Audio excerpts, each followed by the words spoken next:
Thousands of people have been lining the route the royal couple will take to Westminster Abbey later this morning. Police in the capital have been working to ensure the tightest possible security cover. Other news, the government lost a Commons vote on corporal punishment last night by 1 vote, which means caning will now be abolished in state schools. And President Reagan's policy of the British government has received a mixed reaction in Washington and Pretoria. With the details now, here's Sue Carpenter. Good morning. Britain is waking up to the wedding of the year and the biggest security operation seen in the capital. The world will be watching too. Prince Andrew and Sarah Ferguson's wedding will be televised in 30 countries and seen by as many as 300 million people. In London, thousands of well-wishers have spent a chilly but cheerful night camped along the route. As they began their celebrations, the police started checking the city's streets. 2,000 officers, many armed, have been put on the ultimate black alert for today's pageant. Police have now searched along, above and below the entire wedding route. Between Westminster and St James's Park underground stations, the railway runs only a few feet beneath Parliament Square. So, as soon as the underground closed down for the night, British Transport Police checked for explosives on station platforms and throughout the tunnels.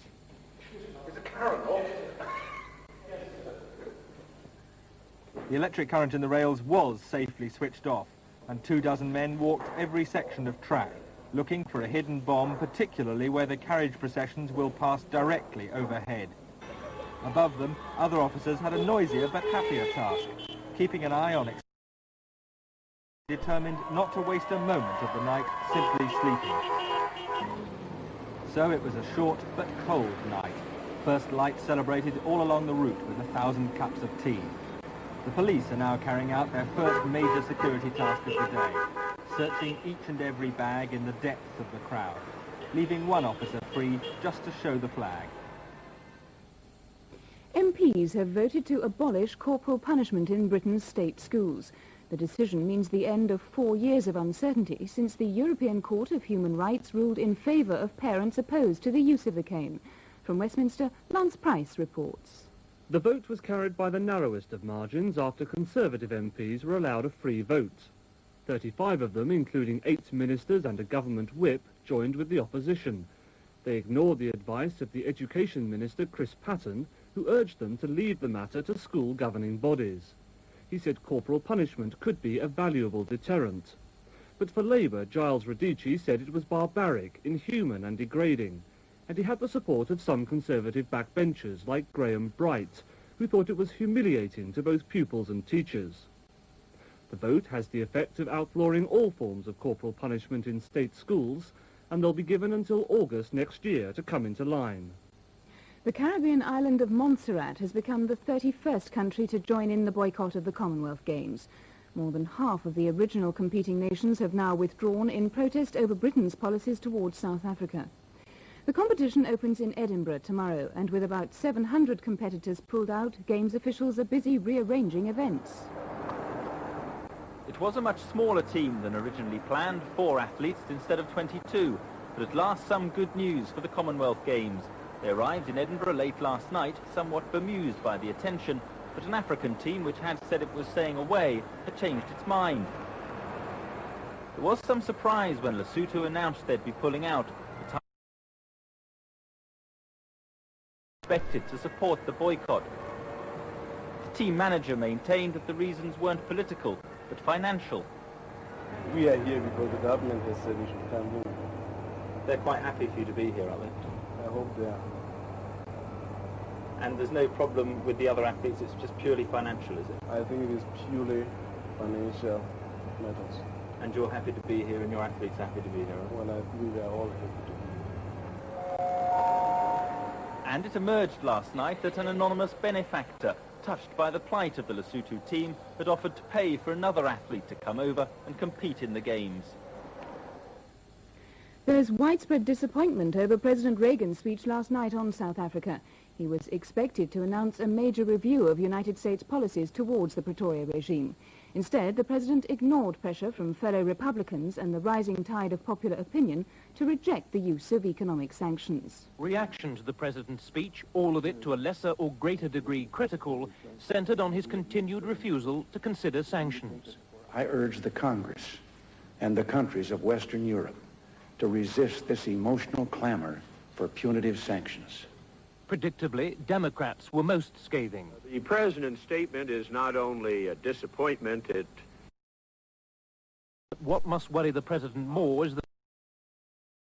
I'll predict to you this: whatever bill passes this Congress is, number one, going to be tough, and number two, any presidential veto will be overridden. So the question is, will Congress press ahead with its own sanctions legislation despite the president? Senator Lugar, who's normally one of Mr. Reagan's staunchest allies, is apparently going to spend the weekend drafting such legislation. It won't be as sweeping as that already passed by the Democrat-controlled House of Representatives, but it will certainly be stiffer than the president would like.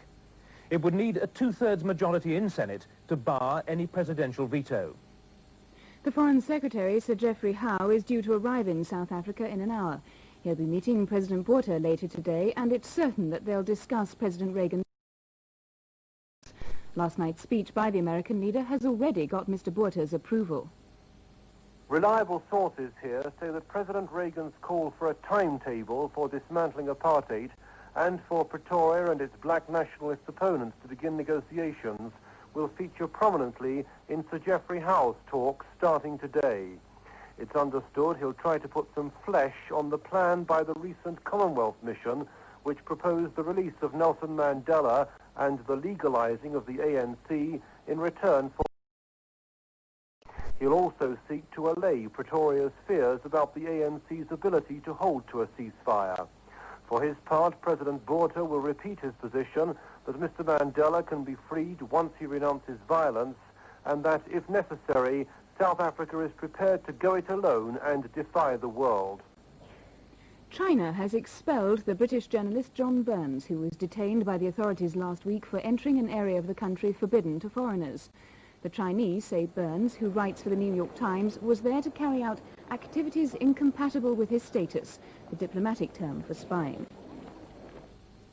And finally, back to the royal wedding, for which the poet laureate Ted Hughes has written a song. It's called The Honey Bee and the Thistle, referring to symbols in Sarah Ferguson's new coat of arms. The lyrics being set to music by Howard Blake and recorded by Alec Jones and the Finchley Children's Choir.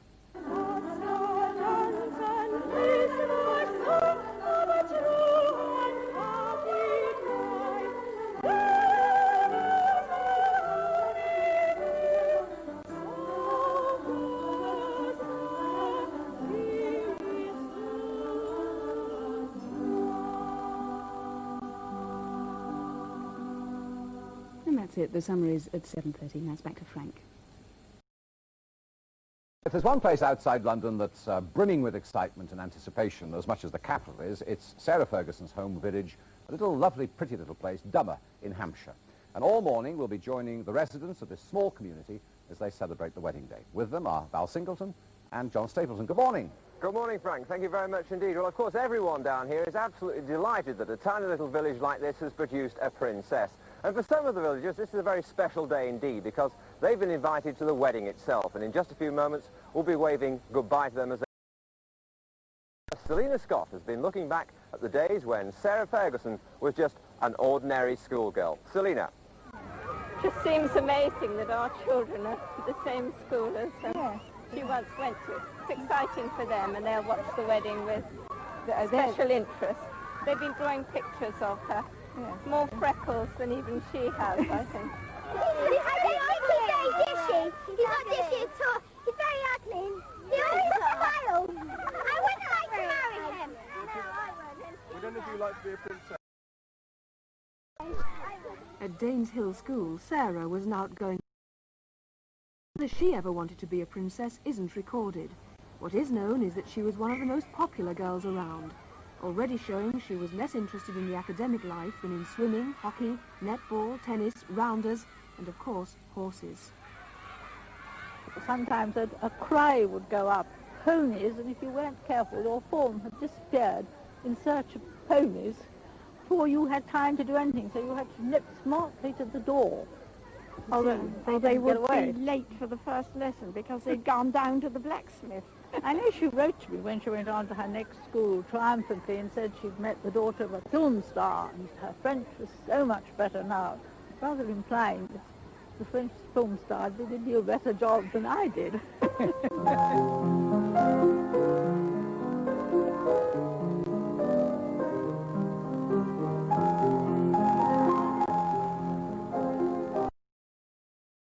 School in Sunningdale, dedicated to young ladies.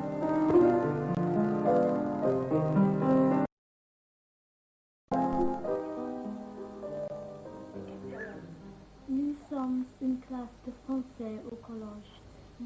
Despite the fact that academic qualifications in Sarah's day weren't considered absolutely vital, Sarah, while a weekly boarder, got 5 O-levels mostly in art subjects. She's remembered here as a girl who was nearly always dressed in her sports kit. Fulfilling her early promise, she won cups for swimming, diving and tennis, but the more graceful arts on offer at the school definitely eluded her.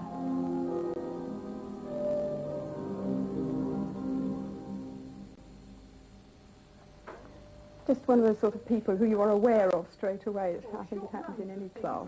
There are those who you notice and others quietly come along in the background, the foreground. Her art teacher remembers Sarah as a girl who blossomed at the school into a natural leader. She was quite a star with many of the younger girls then, who because of her outgoing nature looked up to her. Sarah also developed a talent for printing and art. This deck chair design is a Ferguson original, entered for the O-level exam, which she passed. I think it was just her general love of life, really. I think you'd put it down to, even at that age, she participated in everything at school. Great gusto and enjoyment. And so you're aware of positive people. I think that's what it is. And she was a very positive girl. The school, because of its location, attracts the daughters of many famous people. Fenella Heron, daughter of comedian Ted Rogers, was a friend of Sarah's, and in 1976 Sarah and Fenella were joint head girls. She knew Sarah during a difficult time. You were here when her parents split up. Yes. You knew her Right. then. Yes. Did she register any emotion at that time? No, not really. I must admit, I mean, I knew through kind of perhaps one of the other boarding girls that her parents had split up, but there was never any mention during class times. Obviously, I suppose, like most people with divorced parents, she never showed it outwardly. Ironically, Sarah's remembered here as the girl who didn't want to be famous. It's perhaps her determination to get fun out of life that has made her exactly that. I think she needed to enjoy life, which I feel he does. I think he needs to be married to someone who also enjoys life to the full, and she still does as she did at school, and she really will enjoy her life. Selina Scott reporting there. With me now, some of the villagers off to the Abbey, among them Mr. and Mrs. Bone here. A great day in prospect for you, Mrs. Bone. Certainly is. Are you looking forward to it? Very much. Now, you've been down here, what, 40 years? You came to work originally as a land girl on the farm where the Fergusons now live. A long time ago. Indeed. What are your memories of Sarah in her formative years? She was always a very nice, cheerful little girl, perfectly normal and happy. And Mr. Bone, you still work on the farm. I mean, did she show much interest in it? Oh, yes, bags of interest and bags of... She's a very adventurous girl, always looking for a bit of fun. Terrific. And Mr. Compton, I think you've probably lived in this village longer than anyone else. How far back does your connection with the Ferguson family go? In 1946 or 8, Doug, wasn't it? I'm sure you're right. I'm sure you're right. So you even knew the Major's father, didn't you? Oh, yes, I worked for him, yes. And when did you come into contact with Sarah? Oh, dear. Many years ago. Many years ago, yes. When she was a little girl. Yes, right. What do you make of her? Very, very nice girl, yes. Everyone seems to think that. And Mr. Smith, you, of course, are the Ferguson's polo manager, I think, aren't you? Yes. Here with your wife as well, and very splendid you all look, I may say. Thank you very much. Did she ever take an interest in polo? Yes, she did. When she was younger, she used to come to polo. She used to love to come to polo in the horse box. Yeah. That was an adventure for her. She didn't like to go by car. She used to come with the horses and liked that much better than... And how would you rate her as a horsewoman? Very good. Right. Is Mr. Bollais with us? Yes. Mr. Bollais right at the end there. Now, I gather that, although you're looking forward to the wedding very much, it's got in the way of the farming, because you're the... Not really. I think everybody's thoroughly enjoyed it, actually. Someone whispered to me that you might be out, actually, before you went off to the Abbey in the field this morning. Did you No, I didn't manage it. You're getting the suit pressed. Yes. Very good it looks. Well, listen, I know you've all got to go off, so away you go. Thanks very much indeed for coming to talk to us, and have a wonderful day. But to send you off, we've got a little treat. We have the Dummer handbell ringers to give you a musical farewell. Mr. Ellis, take it away.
Absolutely lovely. No stone left unturned in this programme. Well, now then, let me say that as the Sarah Dummer's friends set off from Dummer, Sarah Ferguson's friends set off from Dummer for the wedding, some are already here in London, and with me now, on their way to the wedding, as it were, are two of Sarah's, William Drummond, and they're joined by Daily Express columnist Jean Rook. A very good morning to you. First Lady of Fleet Street thinks about this young lady. I think she's marvellous. I hope they don't put her hair up today. Oh, I do hope it isn't all tied up in a coronet. She'd be all flowing, and she's terrific. She's just like an ill-trained red setter, isn't she? I don't know how he's going to shut her up. He's tried once, twice, hasn't he? She said I get a bit excited. You see the interview last Oh, fantastic. I thought he worried what on earth he was going to say yeah, next. I thought she was going to burst out of skin and fly out of her hair. But it was wonderful, really terrific. Very different from, I mean, a big Wales bit looking under the fringe. I mean, she was... But she's going to manage the whole thing, you think? She's going to be a I think she'd be a terrific success. And I mean, I thought anybody who got Andrew would need an anchor, but I think she'll hold him down okay. You think she will need an anchor, do you? He's a no, likely no, lad, I did think so until I saw them together, and I thought, no, she's got him just there. Neil, when she worked for you, what sort of work did she do for you? Well, she joined me at the tender age of 19 in competition with a lot of other girls, so, I mean, she had to get the job herself. And she joined as a very junior secretary, worked her way up the tree. She was with me for about 2 years. Was she any good? Fairly short tree. Yeah.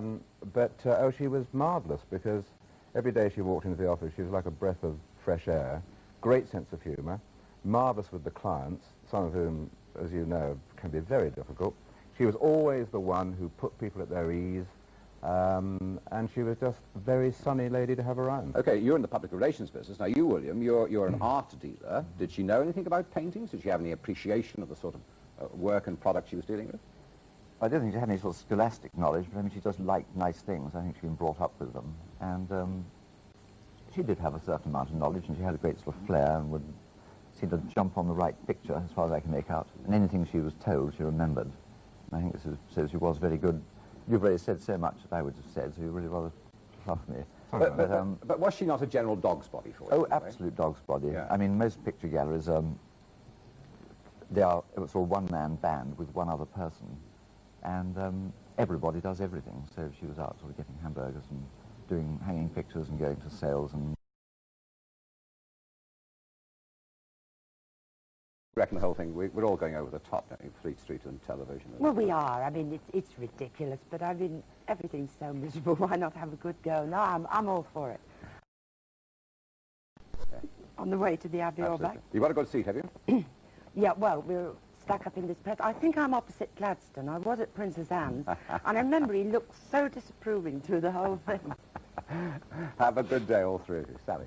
Well, let's see if you lot have got it right, because they say that one of the ways that you can judge a person's character is by analysing their handwriting. So we've asked graphologist Jenny Halfon to cast her expert eye over samples of Prince Andrew and Sarah Ferguson's writing, and she's gone off and done her analysis, and she's back here just now. So Jenny, tell us all. Well, we've got a sample, I think, of Prince Andrew's to start with, so you can tell me what you found out. Well, he's got a wonderful sense of humour. He's very artistic. In that way, actually, they'll complement each other because they're both very artistic. You can tell that just from the way he scribbles his letters there, can you? Tell that just from the way he scribbles his letters, and because he's got something that's sort of difficult to explain. Those things that go into the upper zone, and also on his G's, that shows he's artistic. He's got a lovable nature. He's sort of boyish and loves the chase, you know, affectionate, roly-poly sort of thing. You know, he's ticklish, lovable. No, he's like a cuddly teddy bear. Yeah. No, he really is. He likes to be one of the boys. He likes to relate to ordinary people. I mean, he'd enjoy that. And he has a vivid and colourful imagination. Yeah, what about negative things, though? I mean, does it only show the positive? Oh, it shows the negative things as well. Negatively, he's unexpectedly arrogant, can be unexpectedly... I mean, he is very easygoing, but suddenly he resents interference. If somebody sort of tried to tell him what to do and how to do it, and he didn't like it, he could turn around and sort of be quite sharp. And people would be... they'd be astounded at this sort of, you know, this kindly chap suddenly turning around and giving them sort of what for. Well, let's have a look at Sarah's now. Well, now, she's very down to earth. She sticks to essentials at a daily level.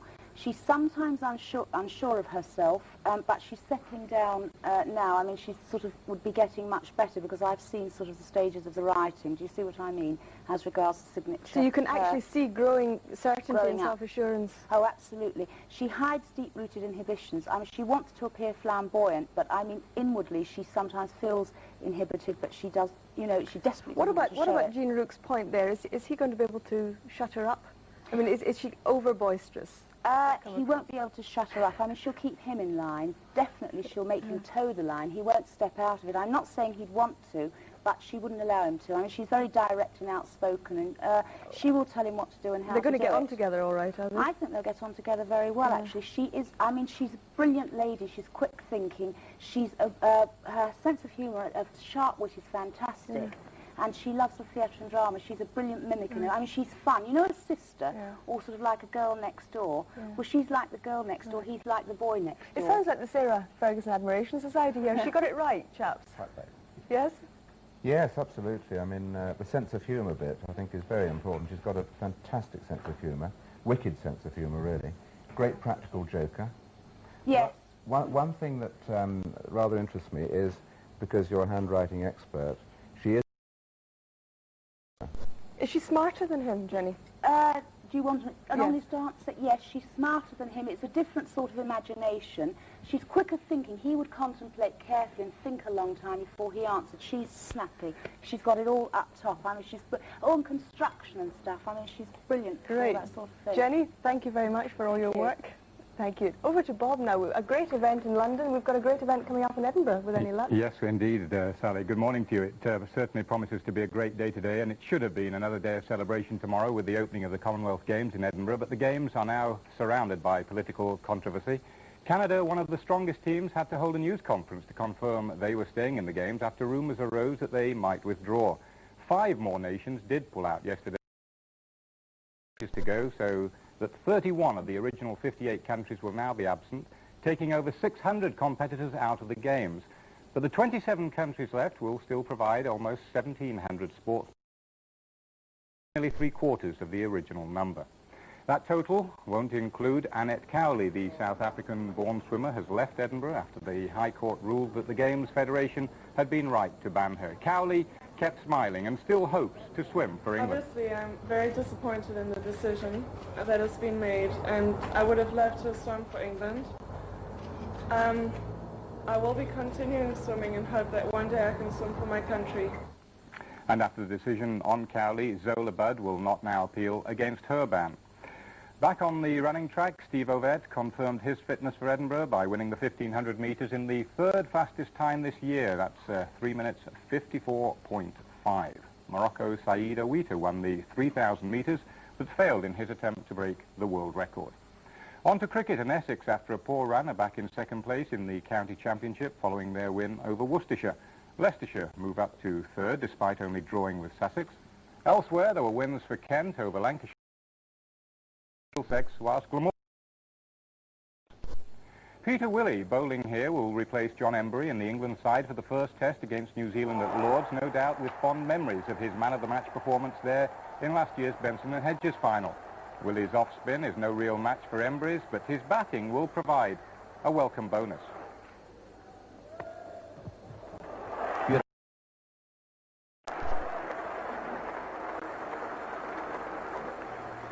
And finally, racing, the sport closest to royal hearts. Richard Pittman has found a couple of horses with names well suited for the winning enclosure today. Are you ready for them?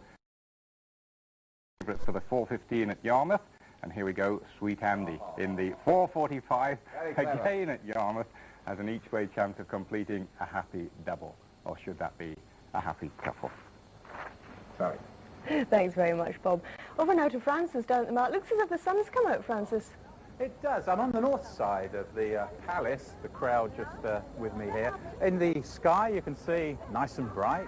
There is some shallow clouds sort of undulating gently, but would you believe this really disguises the fact that it is going to turn quite bad later on. Hopefully when they're on their way out of the Abbey rather than when they were on the way in.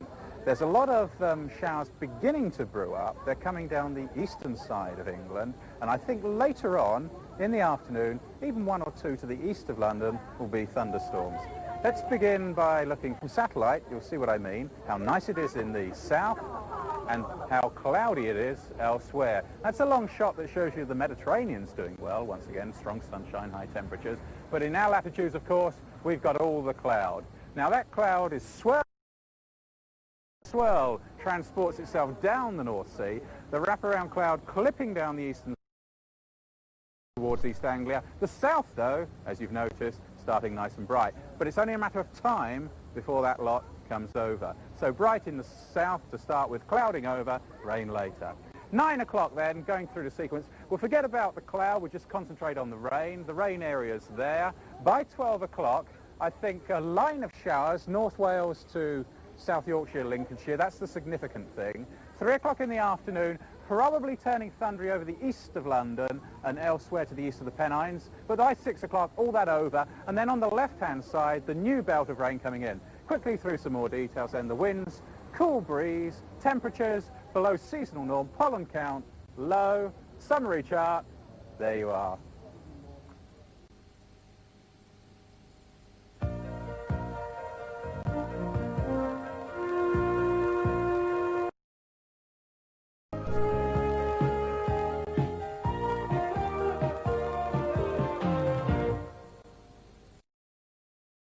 Now the news in the southeast. Good morning.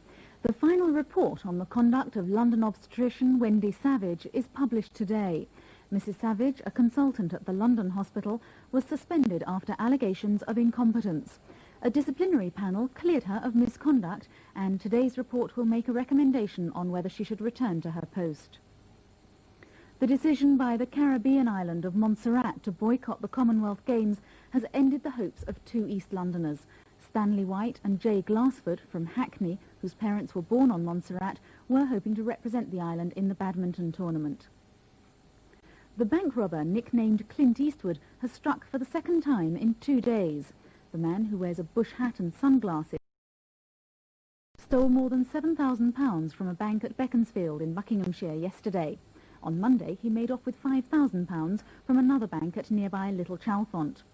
They were the latest in a series of raids, and a £10,000 reward has been offered. And finally, a young girl's enthusiasm to find the best view of the royal wedding got her into a tight spot last night. Her head got stuck in the Buckingham Palace railings, and the fire brigade was called to free her. Little bit of drama for her there. I'm sure she won't forget the day. Let's move on now to the travel news for the southeast. And already people are pouring into London. They're trying to preempt the road closures, which start at 8:30 this morning. I'll give you a rundown of those now. All around, obviously, the Buckingham Palace area. Also Constitution Hill, the Mall, Victoria Street, Westminster, Whitehall and Horse Guards Parade. Most roads will reopen again at 1 o'clock this afternoon. However, the Mall and Constitution Hill will remain closed until 5 o'clock. The AA, though, have signed diversions in either a clockwise or anti-clockwise direction right round the outskirts of the route. And throughout the whole day, obviously, watch out for the suspension of parking meters and residence parking places in Westminster, Victoria, Pimlico and Chelsea. And then from 2:30 this afternoon, after the ceremony, most roads on the route from the Palace to the Royal Hospital at Chelsea will be closed for much of the afternoon. I've got one train cancellation which comes up a lot later, and I'm sure you're not interested in it at all, but I'll tell you anyway. It's the 9:08 Dartford to Charing Cross, which normally comes up via Bexley Heath. Let's move on to the weather now for the southeast. And if you're having a street party, I'm sure you'd like to know about this. It'll be a cool, bright start to the day, clouding over pretty soon. Mostly dry, though the odd shower may turn up. Temperatures 17 Celsius, 63 Fahrenheit, winds from the northwest. And that's it. I'm back again in just under half an hour. See you then. Coming up, Ontario bound, the Prince's happiest days at Lakefield. And robes for royalty, the dream dress for a princess.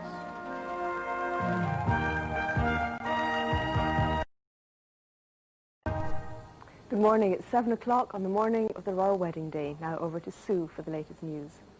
Good morning. Throughout the night, thousands of people have been putting the final touches to the preparations for the biggest royal event of the year. At 11:30 this morning, Prince Andrew and Miss Sarah Ferguson will marry in front of a possible television audience of 300 million at Westminster Abbey. Police have searched above and below the entire route. As soon as the underground closed down last night, British Transport Police checked for explosives. Above them, officers kept an eye on the growing crowds already lining the route. MPs in the Commons have voted to abolish corporal punishment by a majority of just one vote. The move came in a free vote after a 3.5-hour debate. Education Minister Chris Patten has urged MPs to keep the deterrent and leave the decision to school governors. But for Labour, Giles Radici said it was barbaric, inhumane and degrading. Sir Geoffrey Howe arrives in South Africa in just over the phase of his peace mission.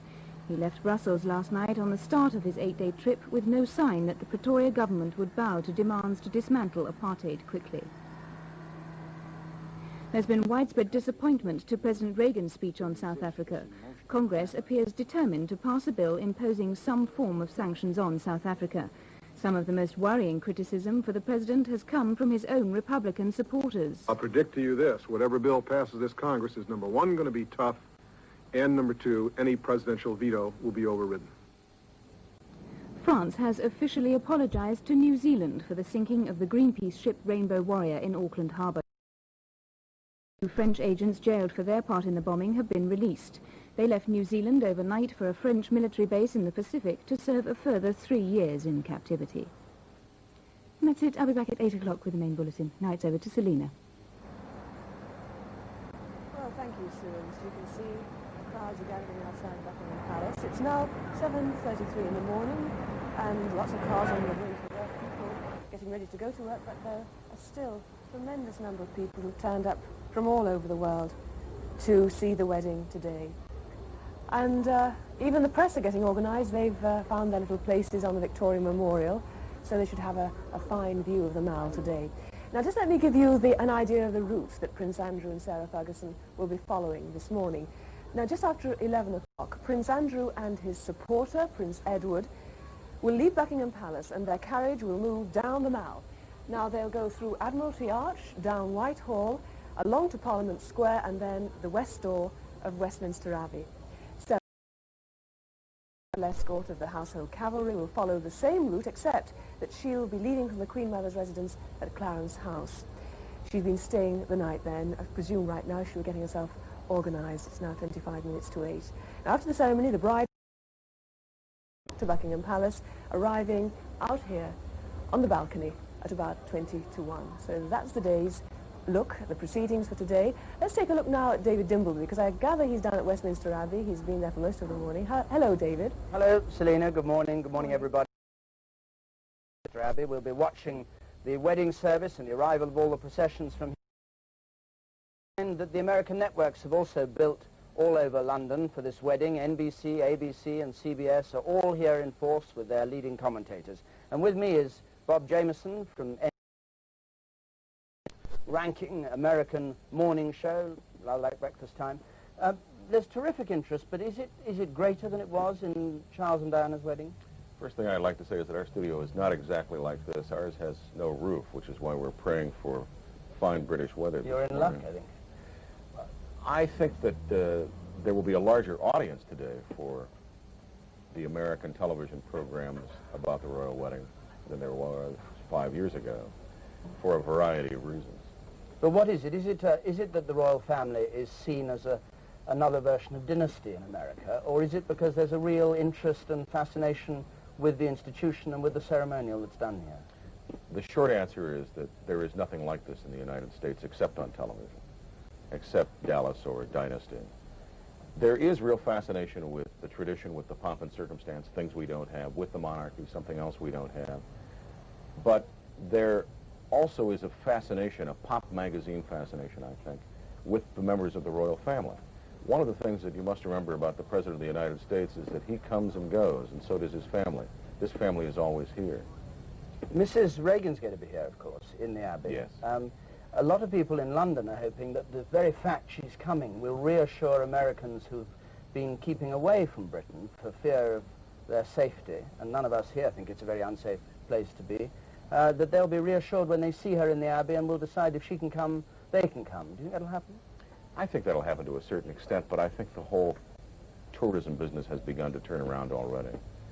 The kinds of things that we are seeing, both from the British tourist industry and from the American airlines who are carrying passengers across the Atlantic, indicate to us that it bottomed out and has started back up. When you're over here, do you do a lot of other stories about life in Britain? Is there an interest in that, or do you just concentrate on the big events of today? This where we are in a country. The Today program has traveled half a dozen times in the last 2 years to Moscow, to Rome, to South America, twice through the United States, once on a train, once on an ocean liner. Here, of course, for the royal wedding in 1981, and again this time. This time, we have taken the opportunity to examine the question of whether or not Thatcherism has worked and has been good for this country, to look at the status of race relations here, to look at the question of whether or not the Queen does or does not approve of the Prime Minister's policies, particularly where South Africa is concerned, to look at British arts and letters. So more than razzmatazz. Well, thank you very much, Bob Jameson, for joining us. Good luck. Thank you, David. Thank you for coming in here. Let's go now down to Knightsbridge Barracks and rejoin Sarah Green. Thank you, David, and good morning. Well, an essential part of today's pomp and ceremony will be the immaculate turnout of the 5 escorts of the Household Cavalry, and that doesn't just apply to the troops themselves, also to the horses. And looking after this horse furniture, that's what the tackle is called, isn't it, is Trooper Paul Stafford. Paul, how long does it take you to prepare the horse furniture for an occasion like a royal wedding? It'll take approximately about 2 to 3 hours to actually clean totally. And what are the main elements of difference between this type of horse furniture and what you would use normally? Normally you wouldn't have the front arch and the sheepskin and the bosses here. These are brass, are they? Yeah. And all those need careful polishing. Yeah. Now, what about all the tackle over here? What's the significance of all this beautifully decorated it goes back to metal? the Napoleonic Wars, where the horse had to be protected from sword cuts and bullets. And Well, hopefully you won't have to worry about that today, Paul. Which particular escort will you be riding I'm on in? the Sovereigns today. We'll look out for you. Very best of luck. Now, the sort of kit that Paul will be wearing is all over here, and to talk about it is Squadron Corporal Major Jim Davis. Hello, Jim. Good morning, Sarah. Tell me a bit about the background to the uniform. Well, the equipment itself has not changed in the past 300 years. Troops of the Household Cavalry have worn this since Cromwellian times. Bearing that in mind, what sort of significance, what sort of relevance can it have today, particularly with regard to security? Well, every escort commander today will be in radio contact, not only with the police, but the SAS. So should there be a problem, they could react to the problem immediately. So underneath all that immaculate cuirasses, I think they call the breastplates, you can hide quite a lot of radio. That's right, they're wired for sound. Tell me about the dressing procedure this morning. Well, the dressing procedure for everybody would be the breeches first. Then These they are would, quite heavy themselves, aren't they? They're made of buckskin. And then the tunic, we place the tunic on. The cuirasses, which are secured by the 3 straps. Then they would go to the boots and the belt and the gauntlets. And the helmet? We would carry the helmet down, and that would be placed on last of all to not spoil the hang of the plume. Now, I understand from what you told me earlier, this isn't up to scratch yet. No, this equipment wouldn't go on the escort. Well, I will let you return this to the trooper involved and let him get on this morning, and may I wish you the very best of luck this morning. Thank you very much. Now it's time to go from Knightsbridge to Valerie Singleton and John Stapleton in the village of Dummer. Well, it's traditional, of course, on a wedding day to toast the bride and doing the important bit. He's opening the champagne bottle. Gathered for a royal wedding breakfast. They've been here for quite a while, pouring out their coffee, eating their buns, and I've got here with me some more residents of Dummer. I've got Ted Ted, Heather, and Sis, his wife, and Doris, his sister-in-law. Hello. Hello. Would you like some champagne? Here we are. Have some champagne. Thank you. Ted, you've lived in the village for 60 years. 60 years, that's a long time. You used to work on the farm, didn't you? Yes, I worked on the farm for 33 years. Yes. For the Ferguson family. Do you remember Sarah then? Yes, I remember Sarah from there, you know, from a baby. Did she come out with you and help you with the farm work ever? Well, she sometimes. Did you ever let Oh, no, I didn't trust her to drive the tractor. Sis, you came down from London to marry Ted. You've lived here 46 years. You must remember Sarah. Oh yes, I remember as a baby when she came first. When she first used to come down to Dummerdown House. That's where her grandmother lived. That's right, yes. But her grandmother now lives in the village right opposite where we live. Was she a lively baby? Well, I can't remember much of her, but I think she was. Now, what are you looking forward to today? The Abbey is coming up, not far off now. I'm looking forward to seeing Sarah and her father walking up the aisle, and then Sarah coming back as princess. We're going to ask you, I'm going to ask you if you'd make a guess at the sort of dress you think Sarah would wear, or the sort of dress you'd like to see her wear. Well, I can't really say. Can you, Doris? Well, what do you think, Doris? What sort of dress do you think you'd like to see her in? I think she'd look very nice in white or ivory. Yes, I think she would. But a frilly dress or a plain dress? Well, not too frilly. No. I think she'd look very nice. Yeah. Jean Rook was saying a little while ago that she hopes she doesn't put her hair up because she's got wonderful hair. Oh, she does. Yes, I saw her last night on television. With it down. Great. Would you like her to wear her hair down? Oh, yes, I think I would. Yes, the wedding she looks lovely. Yes, she does. Just down. Yes, she looks lovely. I would imagine a nice straight. Yes. I think she looked lovely. Shall we toast? Yes. Why not? Andrew and Sarah, champagne. Andrew and Sarah. Andrew and Sarah. Cheers. Cheers. Cheers. Have a lovely day. Thank you. Thanks, Val. Having a good time there. I'm getting hungry. Her carriage to make her way into Westminster Abbey. The world will have its first glimpse of the dress.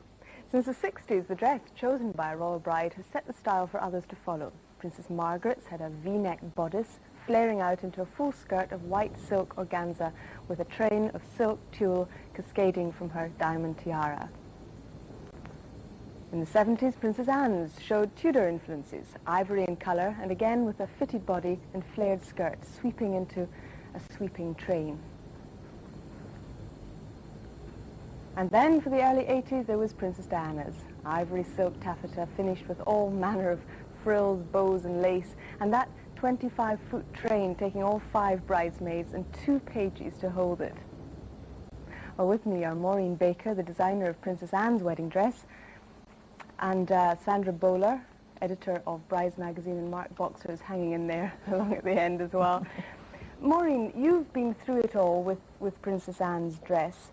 What will the procedure be with the dress this morning? Linda Chirac will be taking it to the palace if it's not already there and fitting it. What will happen?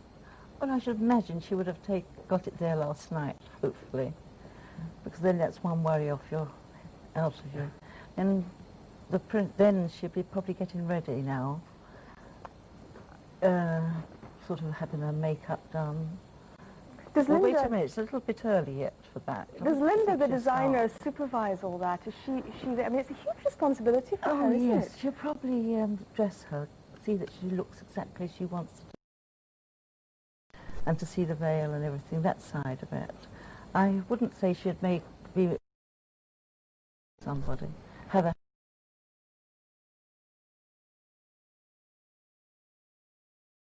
all these the traditions of little things that you have to sew into the hem. Well, you for always good serve luck. a blue bow in, and the girl that's actually been working all the time sewing on it, she slides her hair in the hemline. Really? Yes. What that's about for good luck. whistling? never whistle in the workroom. That's unlucky for the dress. Remember that. Sandra, you've been giving Sarah some advice generally about Yes, her well, we clothes. help her with her shopping and sort of taking her around and showing her various designers' work and helping her choose dresses.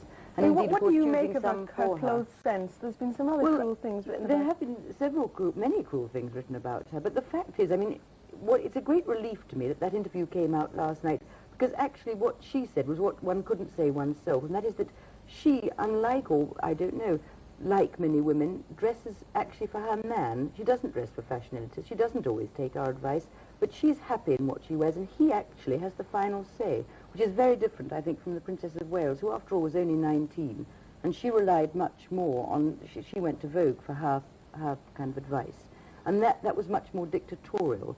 She's simply come to us for suggestions and help in finding manufacturers and new ideas. But whether she takes them or not is up to her. I mean, she is 26, she's not 19. What's the dress going to be like then, based on what you know of her? Well, I don't know what the style? dress is like. I really don't. I wouldn't want to know. I want to ooh and ah like everybody else. The surprise of it. Yes, of course. But I don't think it'll be a crinoline shape. I don't think it'll go that way. I hope it'll go out behind. Mark, a quick prediction? Well, I just wondered if it really has influence on fashion.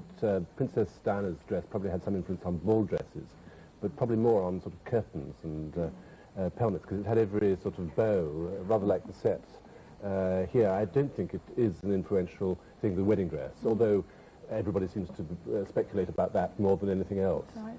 Well, we shall know, all shall be revealed in a few hours' time. In the meantime, we're going to go and join that other wedding, no less important, that's happening in Bridgend in Wales. Here's Debbie. Yes, we times that life is like for the rest of us, which is very, very rare, I suppose. It's probably why they're at school. Prince Andrew, like his brothers, spent several years at Gordonston, where sport and academic life, of course, go hand in hand. And then at 17, he was sent to Lakefield College in Ontario, Canada. And Bob Friend has been looking back at what seems, on the face of it, to have been a very happy period in the Prince's life. Prince Andrew spent 6 happy, if demanding, months at a school set amongst Ontario's breathtaking patchwork of forests and lakes. This was home, a somewhat Spartan bunk bedroom shared with a fellow pupil. The school's headmaster says the prince, and after years in the spotlight, welcomed the anonymity. A lot about Canada was the fact that nobody knew him. It was quite possible for him to go downtown in Toronto, for instance, with the security and a couple of friends and a pair of sunglasses, and nobody knew him. And he could walk down Yonge Street, and did it many times. What did he say about that? Was he relieved? Oh, I think he really enjoyed it. As at Gordonston, life is rugged, and the prince received no concessions on the sporting field either. Indeed, quite the reverse. I certainly noticed that other teams that we played, they were really out to get this guy. There were a lot of cheap shots thrown, retaliating or sort of complaining to the ref. He was a very tough competitor. Well, they wanted to rub shoulders with this guy and give him their one crack while he was here in Canada. You could certainly sense that on the field. There were some particularly aggressive tackles made on him during his rugger days. Prince Andrew spent much of his time in a canoe, tentative at first, but according to the headmaster, quickly gaining confidence. After leaving Lakefield, he returned to take part in a grueling 200-mile trip along an Arctic river. The dangerous rapids were a test for even the most seasoned canoeist. But he's a good athlete. He did up very well, and he learned to read water well. That's one thing you must be able to do, is to understand what the currents are doing, and he learned to do that very quickly. He was picking the line by the time we got into the trip. I mean, he was calling the shots from the bow of the canoe.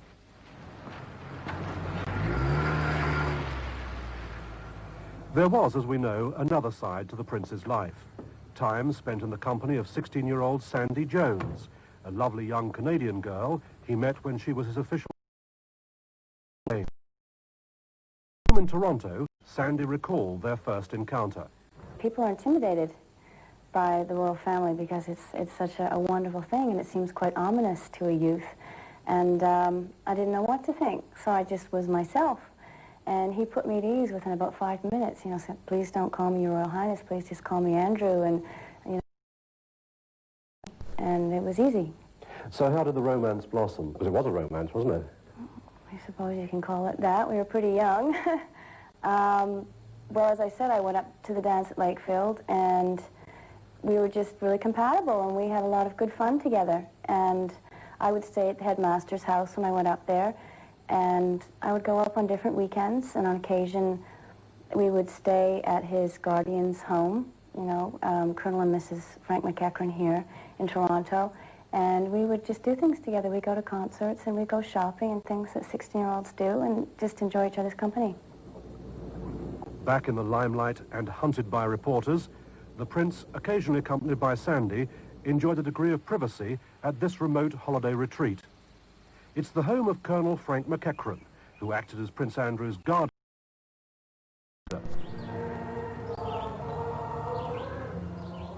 He often attended church in a nearby village, where local people went out of their way to treat him as an ordinary visitor. The village was tremendous. They just ignored, well, they didn't ignore him, but they didn't let on who he was. And the result is he had fun. He didn't work, but he hung around the marina half a day and pumped gas and things like that. And he worked in the stock room of the store half a day, I believe. He just was accepted by the people here. They gave him a good time, and they protected him. In fact, one occasion, the marina owner was talking to him, and this person came up and said, "I hear Prince Andrew's around here somewhere." The marina owner said, "Oh." And he was standing right there. A number of Prince Andrew's Canadian friends will be at the wedding. Al Pace won't be making the trip to London, but he's kept in touch with his school friend, and at his pottery near Toronto, he made a bowl for his old headmaster to give as a wedding present. Sandy will be at the wedding. She says she wouldn't miss it for the world. Her memories of Prince Andrew are fond ones. Correct me if I'm wrong, but I believe he was noted as being one of the most eligible bachelors in the world. I would say that's not because he's a rich person, it's not because he's a handsome person, it's because all around he's one of the most well-balanced, fun people that I've ever met. He's just a tremendous person. And from what I hear, Miss Ferguson is equally the same way, so I think they're going to have a wonderful time together, because who wouldn't? And to Prince Andrew, what would you say now? Congratulations. I would. I hope I get to meet his wife someday. I really do. I think if we continue our friendship, which I anticipate doing, that I will get to know her. I look forward to it. Sandy Jones is here. She's dropped in to see us on the way to the wedding, looking absolutely delicious, if I may say so. Thank you, sir. Does that bring back many happy memories? Eyes on the Lakefield College since then, or Terry Guest, the old headmaster, and when I saw it, it really evoked some old feelings. It was really wonderful. What sort of old feelings? Because you had a great affection for him, didn't you? Happy times, good summertime, good wintertime, and most enjoyable memories. I said in the intro that it's the time of life and the country, oddly enough, where in fact a prince so well known could relax. It was a very relaxing time, wasn't it? Very quiet up there, a lot of privacy, a lot of private property. The reporters had a hard time getting in, and it gave him a freedom to do what he wanted to do. You said one or two very generous things there at the end of the film, coming from an old flame, if I may say so. Were you a bit sad that the relationship didn't develop and continue? No, I think things work out the way they're supposed to work out, and I'm very happy with my life, and he and Sarah obviously are extremely happy with theirs. Because you were very young at the time, weren't Yes, you? yes. Which of course is that time when that sort of relationship starts, when you're in your middle teens and little late teens. A very exciting time, isn't it, in the growing up of a person. Absolutely. Yeah. Are you looking forward to the wedding? That's an understatement. I'm Yeah. extremely excited. Good, okay. Well, we're not going to let you go quite yet. We'll have a word with you later on, but you're very welcome. Now, in Francis has been on the move today. He's started at the Abbey, and he's moved up now, as you can see, to Buckingham Palace. Good morning to you.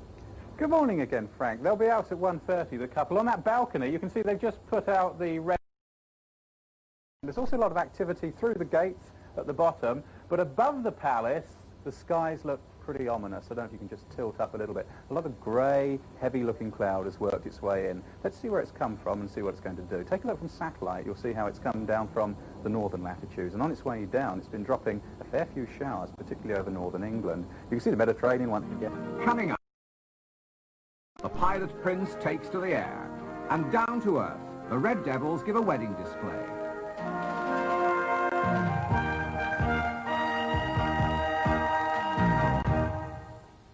Good morning to you. It's 8 o'clock on Wednesday, the 23rd of July, and you're watching a very special breakfast time on the Royal Wedding Day.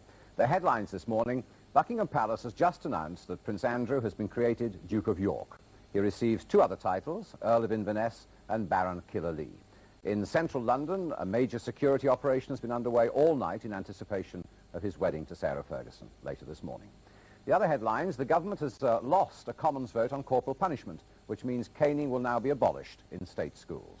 And President Reagan's speech in support of the no-sanctions policy on South Africa has received mixed receptions in Washington and Pretoria. With the details, here's Sue Carpenter. Good morning, sir. To become Duke of York, press book of the Royal Engagements. Very good morning to you. Morning. What is the significance of this title being chosen, do you think? Well, it is the traditional title for the second son of the sovereign, and has been since, I think, Henry VIII was the first second son of a sovereign to be created Duke of York. Does it bring anything with it? Any privileges, any It brings the right to sit in the House of Lords, and of course it makes Prince Andrew a peer of the realm. And his mother, curious enough, is the Duke of Lancaster. Yes, she is. Which is a curious title. How can a lady be a duke? I never quite understood that. Neither have I, but she is. Okay, well, thank you for your comment on that. Now let's go back to Sue for the rest of the news. The start of the royal wedding is now only 3 hours away, and thousands of people are flooding into London for the great day. The world will be watching too. Prince Andrew and Sarah Ferguson's marriage will be televised to an audience of 300 million in 30 countries. Along the route, well-wishers are rolling up their sleeping bags after spending a chilly but cheerful night camped out. Police too have been out all night as part of the biggest security operation seen in Britain. Police have now searched the entire wedding route above and below ground. That meant searching the underground for bombs where the railway runs directly under today's carriage processions. The electric current was safely off, and 24 British Transport Police walked the tunnels under Westminster. Above them, other officers had a noisier but happier job, keeping an eye on excited crowds, apparently determined not to waste a moment of the night simply sleeping. It was a short, cold night. First light celebrated with 1,000 cups of tea along the route, or perhaps champagne, an early wedding breakfast. The police are now carrying out their first major security task of the day, searching every bag. A quick blast from a hairdryer was needed to clear the early damp from this television camera, guaranteeing the best possible view for those with a portable set to hand and a place outside the Abbey. Change his policy. Fairly quickly. In fact, there's hardly standing room at all. And they're having a really crowd indeed. Down the Mall, well, the cars are still going up and down the Mall, going off to work. It's, of course, not a national holiday. But that hasn't deterred the hundreds of people who've been up all night long, sleeping on the pavements, eating and drinking and having a very merry old time. And the police have arrived. Right now, there they are. They're wearing their white ceremonial gloves, and they're making sure the crowd are good-natured, but of course don't get in the way of the procession. And now to the main event, Sarah Ferguson. Well, Prince Andrew, of course, has a more colourful image than his brothers. A happy combination of a bachelor, man about town, and a gallant young helicopter pilot. Now, his passion for flying began at school in Scotland, and I went to Gordonston to see for myself how this actually began and to see how his career as a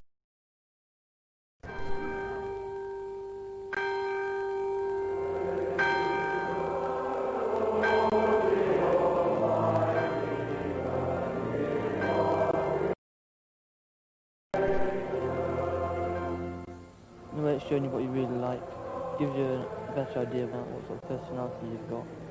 It's not just learning for school, academic purposes. I think it's learning about life. Gordonston's motto is plus c'est en vous. There's more in you than you think. There's certainly more to Gordonston than most people might believe. Tucked away in the far northeast of Scotland, Gordonston was originally seen as an unusual place to send the sons of royalty.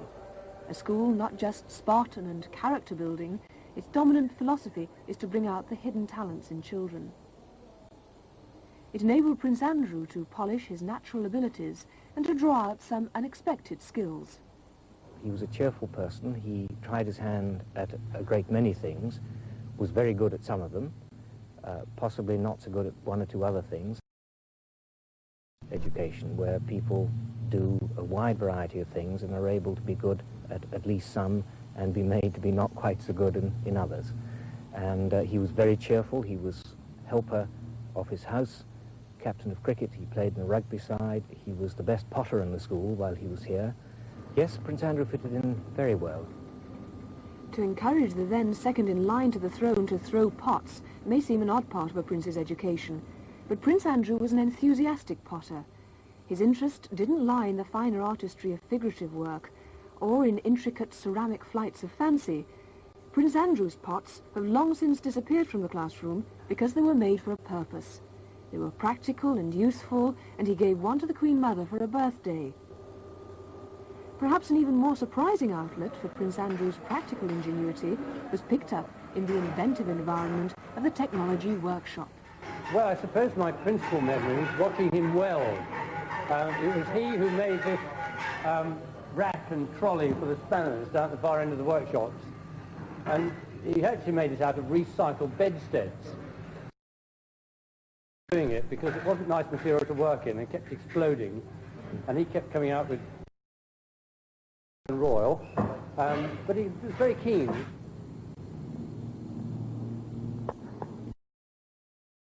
Few mementos that are left of Prince Andrew's time at Gordonston are to be found in people's memories and in a few old sporting photographs.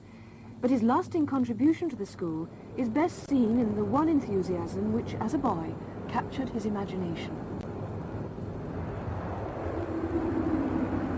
Prince Andrew and a number of his friends in his house were really responsible for the school having an ATC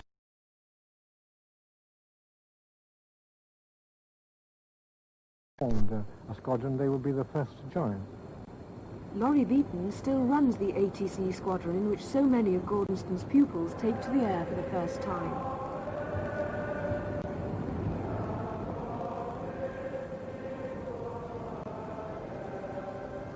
In the years after Gordonston, it would be the Prince's enthusiasm for flying that would most influence his career.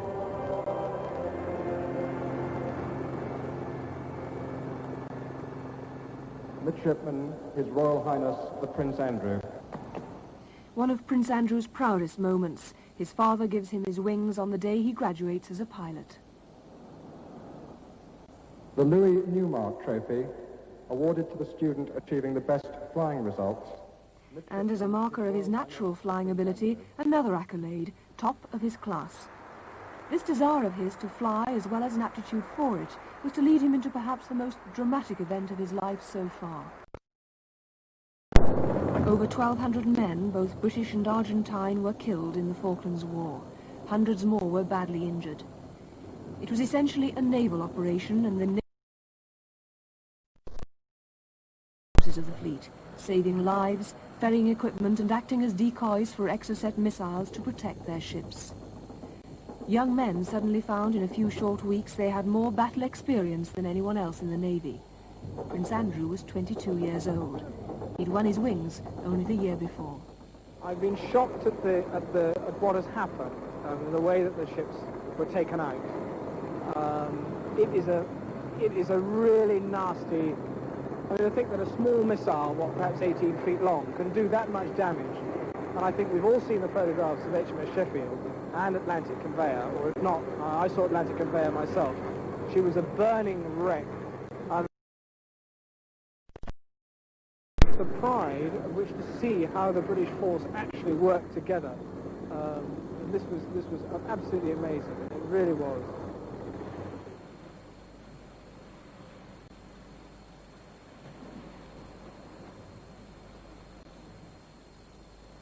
The images of war, the camaraderie of the services, would stay with those who fought 8,000 miles away. For those who waited for them at home, perhaps the enduring memory would be of the sons who came back from the Falklands safely.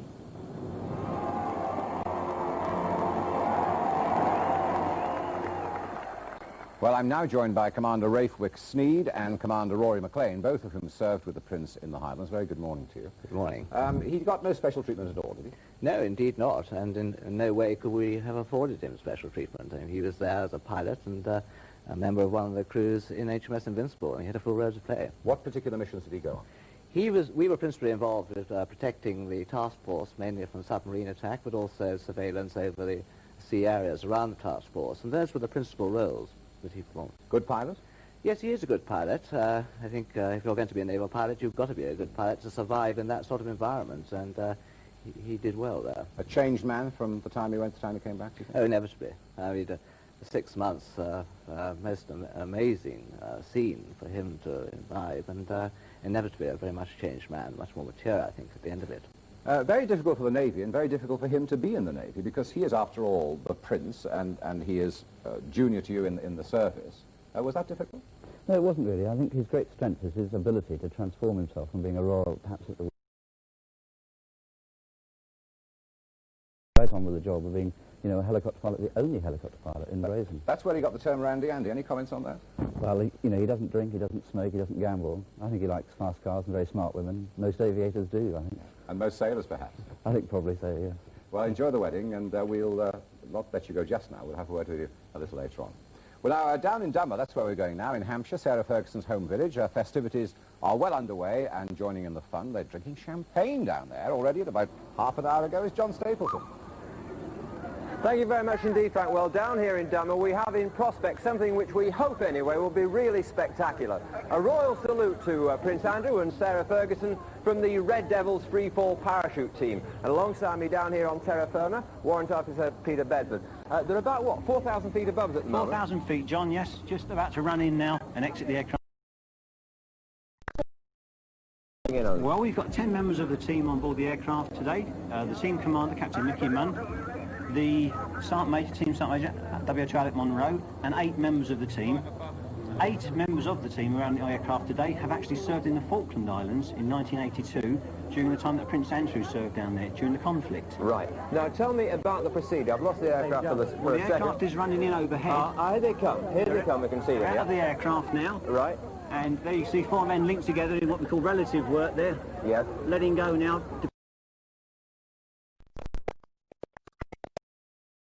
We should hope to see at least 2 or 3 of them on the cross. Right, now the white flare is the team leader. The white smoke is the team commander. That's Captain Mickey Munn. Now I think we may be able to talk to him on this radio. Captain Mickey Munn, it's John Stapleton down here in Dummer. Can you tell us anything about conditions up there at the moment?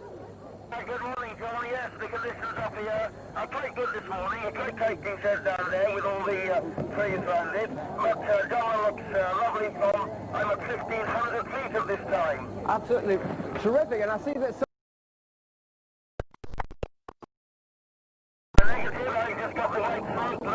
John there now, and I'm just coming round over top of the main part of the village. But if I may, on behalf of the Red Devils, we'd like to wish Prince Andrew and Sarah all the best and long and happy marriage. I'm sure you would. Just explain to us the procedure you're going through at the moment, Captain Munn. Just looking down at the DZ now to try and work out which is the best way to come in for a landing, and that's me, as I say, with the white smoke, just zigzagging over top of one of your tall camera positions there, and I'm still at about 700 feet, just coming in over the tall trees. I say with the white smoke running. Absolutely fantastic. I'll talk to Peter Bedford for the moment, because I know you have to concentrate. Now, this is a really tricky bit, isn't it, Peter? Yes, this is the final approach. This is where it's got to be very accurate. You see him pulling down on the toggles there. You'll pull down, flare the canopy out, then you come for a nice... And down he comes. What a landing. Well done, sir. Absolutely, John. Absolutely. Sorry for that landing. Sorry for that landing. Unfortunately, it's over the high trees. It's not easy, actually, to...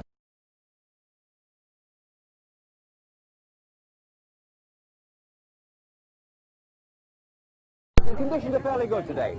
Yes, a little bit more wind in the arena would help you to land a bit softer than I did there, but nonetheless it'll be a talking point for everyone watching to see me go on my backside. Well, it's a great tribute you've paid to Prince Andrew and Sarah Ferguson. What are you lads doing for the rest of the day today? Well, I'm afraid we're getting ready to go off up to Southport and Newcastle and Liverpool for shows that we've got over the weekend. Yeah, because you are doing this all the time, of course. How long have you been formed now? 22 years. 1964 we were formed officially, the Red Devils. Celebrated 21 years last year with getting this brand new airplane that you've seen us jumping from today. Right, and very relative.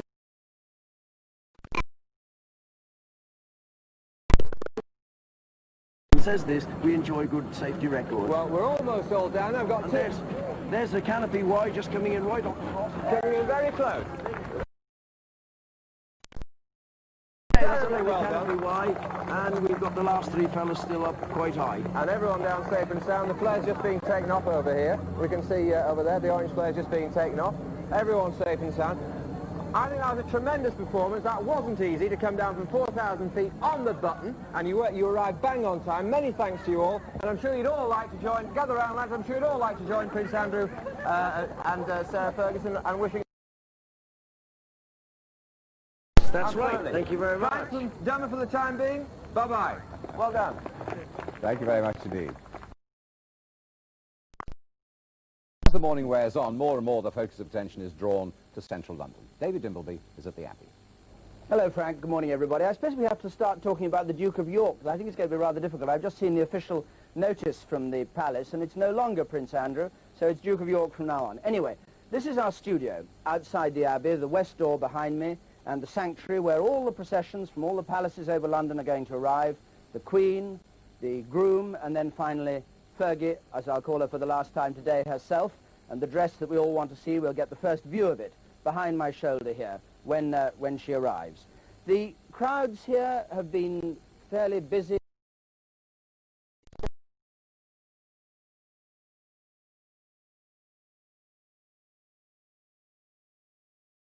Since he's disappeared into the crowd. Union Jacks everywhere. This is looking down Parliament Square and Big Ben, where all the carriages will come round, and you can see Union Jacks on the flagstaffs there. That's the most formal form. There are Union Jacks as T-shirts, there are Union Jacks as bowler hats, there are Union Jacks as other fairly unmentionable things, and there are a whole lot of signs and banners that people have put out along the route wishing good luck. Anyway, this is where all the processions will come. The first activity we'll really see, the Guards, the Irish and Scots Guards, take their place along the Mall, the Cheshires down here at Parliament Square, and then the Royal Navy and the Air Force get into position. Then we'll see the coaches leaving the Royal Mews, going to Clarence House and Buckingham Palace, and then finally at 10 o'clock itself, the doors open, the first guests, the ones who don't have tickets with numbers on, who want to get a good seat in the nave, will arrive, and then the grander guests later on, the Prime Minister, 30, the bride herself, and the service will start, and we will, of course, be there from 10 o'clock pretty well right through until the appearance on the balcony later on. The only slight drawback, it's getting a wee bit grey outside. The first drops of rain have been falling on the roof of the studio here. We hope it's not going to stay like that. We have one person, Francis Wilson, who may be able to do something about it. He's at Buckingham Palace. Let's hear from him what the current prediction of today's weather is. Quite right. One or two spots, spits and spots just falling down. The liquid water content is still quite low in the air, but nevertheless you can begin to feel it. Some people with umbrellas out, as you can see, but I don't think it'll be long before the sun comes back. There's just a belt of light spits and spots type showers crossing the south of England, but then later on, I'm afraid, the atmosphere is developing into an ugly mood, and probably after midday there may well be some real hefty ones with thunder to the east of London. Let me show you what's going on. We'll start by looking back from satellite. You can see quite a way across the Med and the Atlantic, and you'll see that the Med, of course, is doing well again, with strong sunshine expected there, high temperatures. But for us, that cloud is a bit of a mess, so let's go in and see if we can get some detail out of it. See the swell in the North Sea? It's coming down southwards, down in the North Sea. It's then the east. That's the shower band coming down. Now, the leading edge is just coming onto London now of the grey cloud. That's giving us this light shower that's passing over, and you can see how bright it started. So run through some detail. 9 o'clock then, the shower bands, there's one in the south, one in the middle, and one at the top. By 12 o'clock, the main one over North Wales, Midlands, and then by 3 in the afternoon, probably a thunderstorm turning up over East Anglia, East London. By 6 o'clock, the showers out to the North Sea. Winds, quite chilly this afternoon from the northwest. Temperatures going to be low today. It's going to be a cloudy day. Pollen count low, and the summary chart, the shower line goes right through London.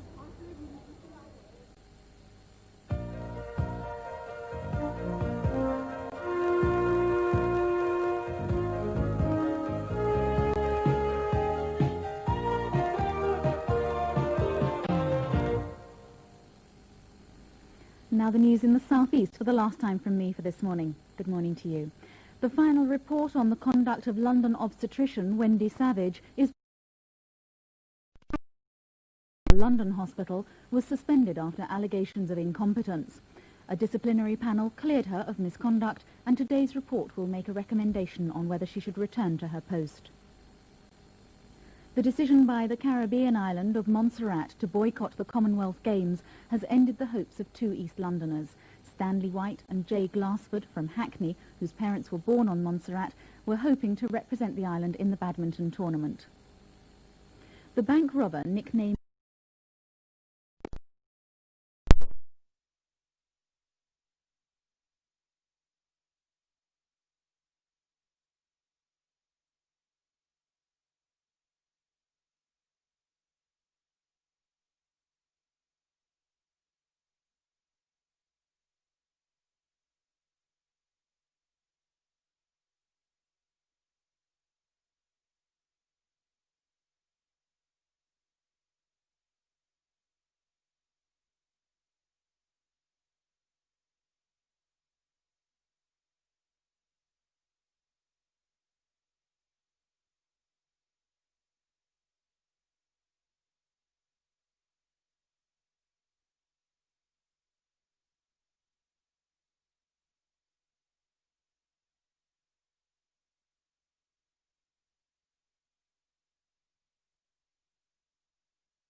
Coming up, Playboy Prince, the bachelor days of the man about town.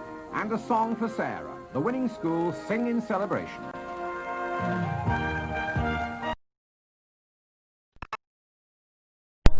Good morning. It's Wednesday, the 23rd of July, and of course today's Royal Wedding Day. It's 8:30, and let's join Sue Carpenter now for a summary. The Queen has given Prince Andrew the traditional title of Duke of York, which is usually reserved for the monarch's second son. The Prince has also been given two other titles, Earl of Inverness and Baron Killyleagh. The last Duke of York was the Queen's father, who came unexpectedly to the throne as George VI after the abdication of King Edward VIII.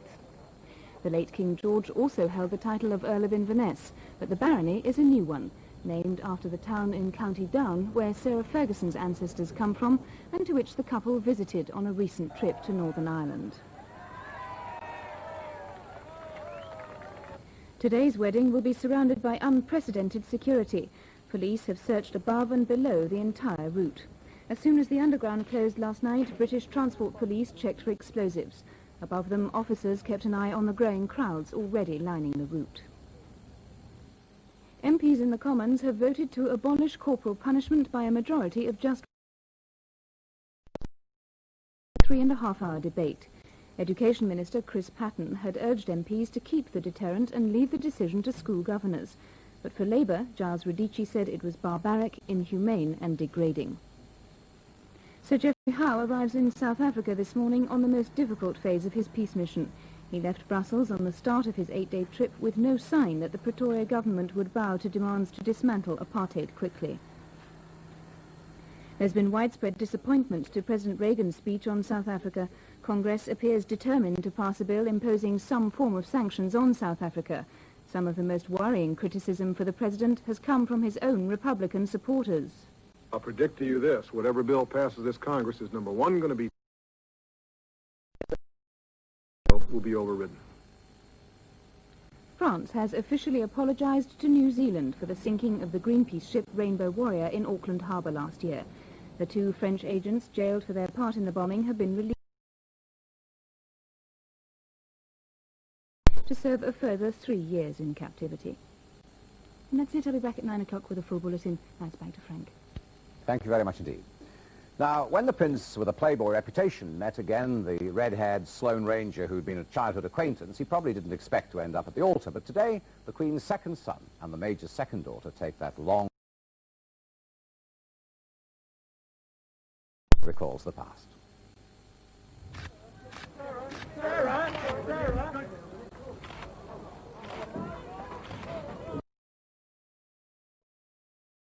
Sarah won the race in the Royal Wedding Stakes. She won it on her pedigree, entering a world she'd been prepared for. アンドルー王子とテイラー・ファーガソンさんとのご婚約を正式にさせるサラ・フェルギソン fille du commandant Ferguson. والأمير أندرو النجل الثاني للملكة إليزابيث إلى الآنسة سارة فيرغسون. Prince Andrew und Sarah Ferguson bekannt gegeben worden. The Fergusons have served the crown for generations, but it would be many years before the smiling little redhead and the young prince would unite the families in marriage. Prince Andrew had led until the royal visit to Canada for the 1976 Olympics that the smiling, good-looking prince became a royal heartthrob. He was inundated with attention and put the rest of the royals in the shade. His brother Charles was moved to describe him after this as the royal with the Robert Redford looks. Soon the press had more to write about.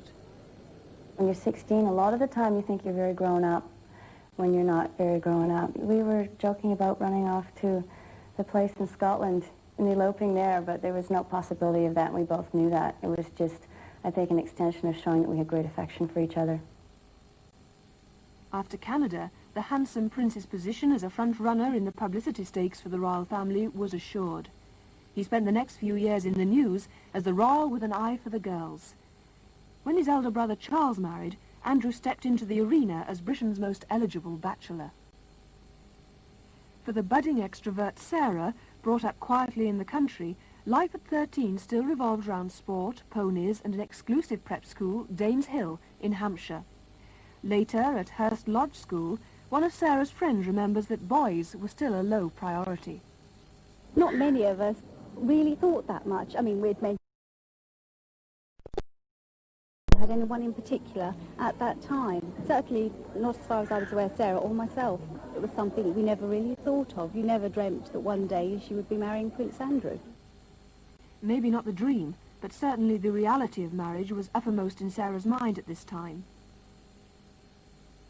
She was 14 when there was a family crisis. Her mother, Susan, left home to live in Argentina with a polo player, Hector Barrantes.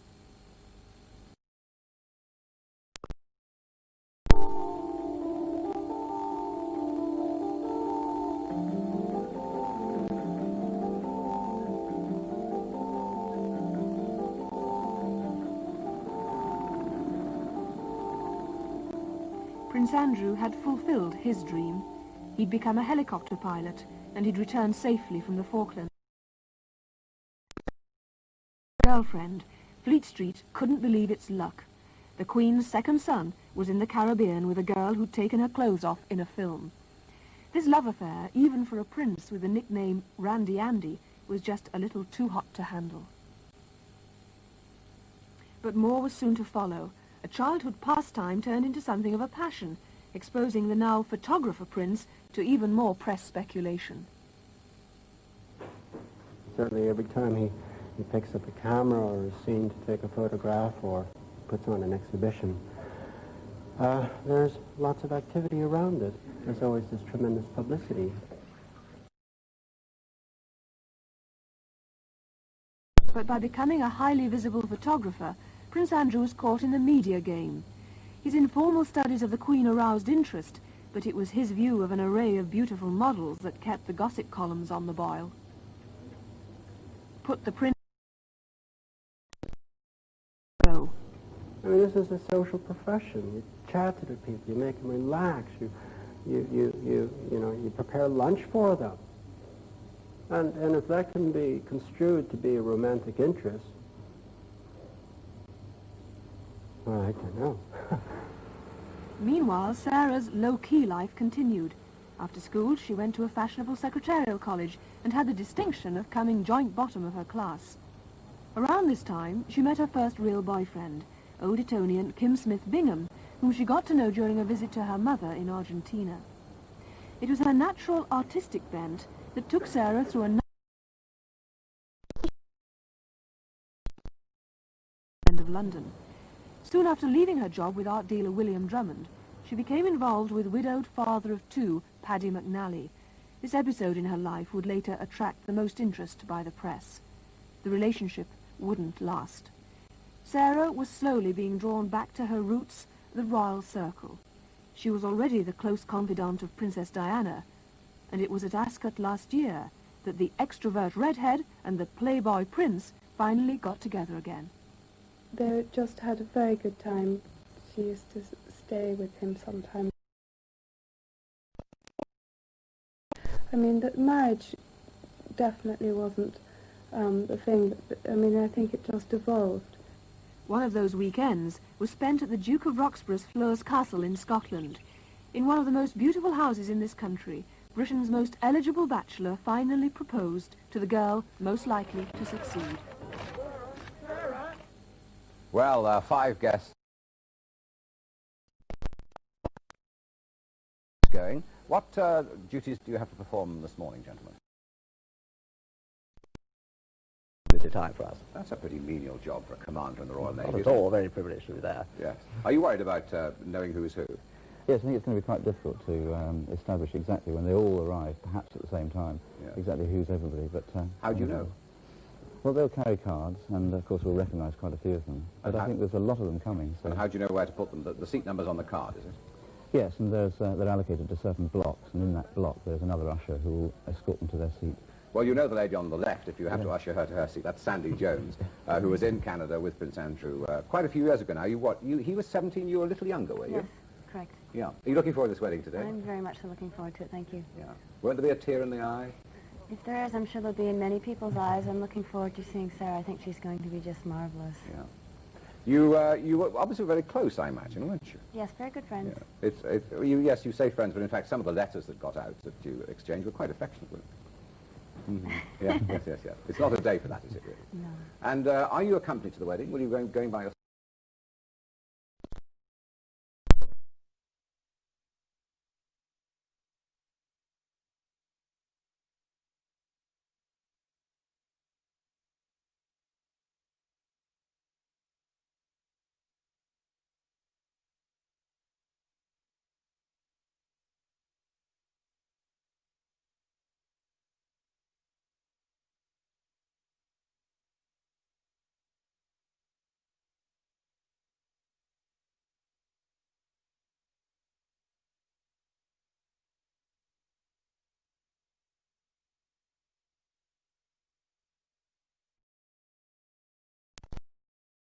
Me these cufflinks, which are my most prized possession. Of course, in those days, one had to wear morning coats, all sorts of different coats.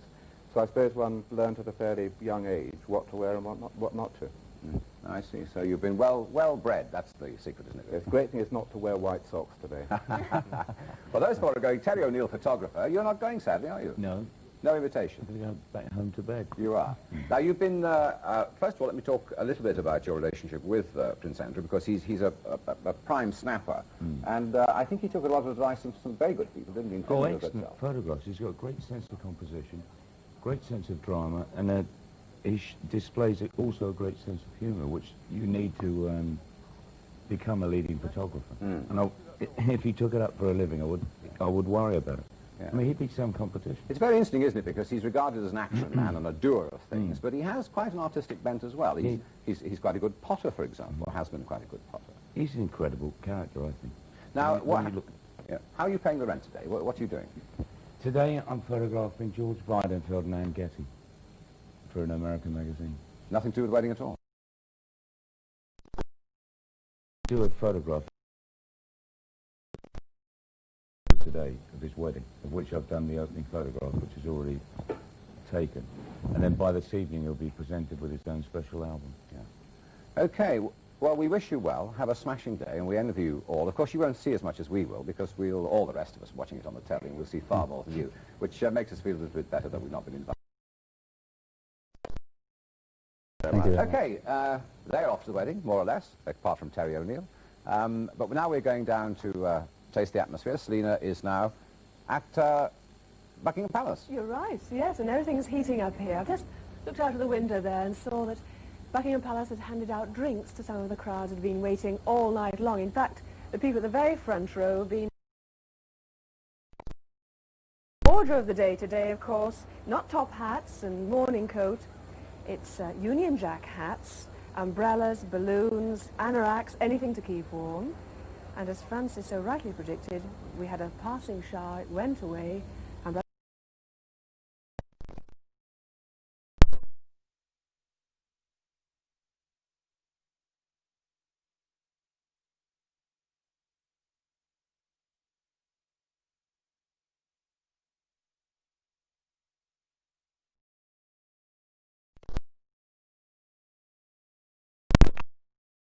a bridegroom today. He's Andrew Woodward. Any butterflies this morning? Oh, I have been quite... Late night last night? No, we had it all planned, didn't we, for a late night, but the family made me take my gran with me. So she chaperoned me and I had to leave quite early. Did she give you a talking to last night? Yeah, well, Grandpa did. He gave me a man-to-man. Did so he? Told me about the facts of life and everything. It's a good job, just as well you know. That's right, I didn't know nothing until he told me. Now, Adrian's going to be looking after you today. He's your best man. Have you got the ring and all and stuff like that? Oh, I did have yeah, I got the rings. Let's see, come on, I don't know whether to believe you or not. You got them in there. Let's have a look. That's Andrew's ring. That's a smasher. Now, why did you decide to have one? Mandy. She made, yeah, well, I think it's the done thing these days that everyone wears a ring, and I think my finger, I think. Well, I don't blame her. You can keep time. Whether did you? You were a matchmaker. Yes. Just before Christmas time, casual night out, and we met Mandy in town, and we went from there. Oh, you know Mandy. She'll make a good wife, do you think? Oh, she will. She's a very independent girl, very suited. Now, Mandy. I think that's very likely.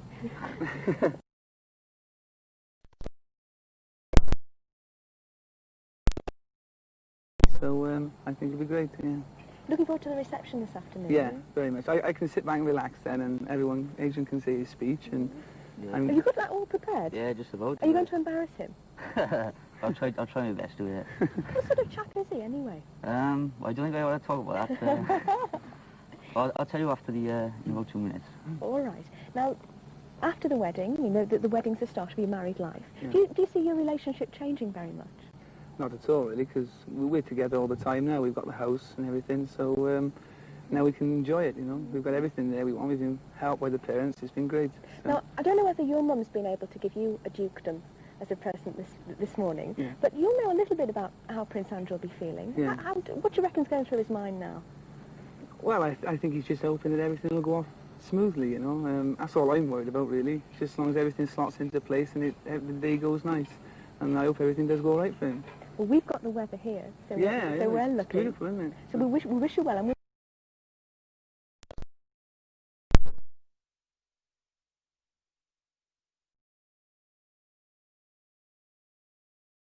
further afield now than Bridgend, because not all Prince Andrew's friends have been able to accept invitations to today's wedding. That's because many of them are still in active service with the Royal Navy all around the world. The last ship that the Prince served on was HMS Brazen. At the moment, she's on patrol in the Indian Ocean, but though the crew are 5,000 miles from home, they refuse to be left.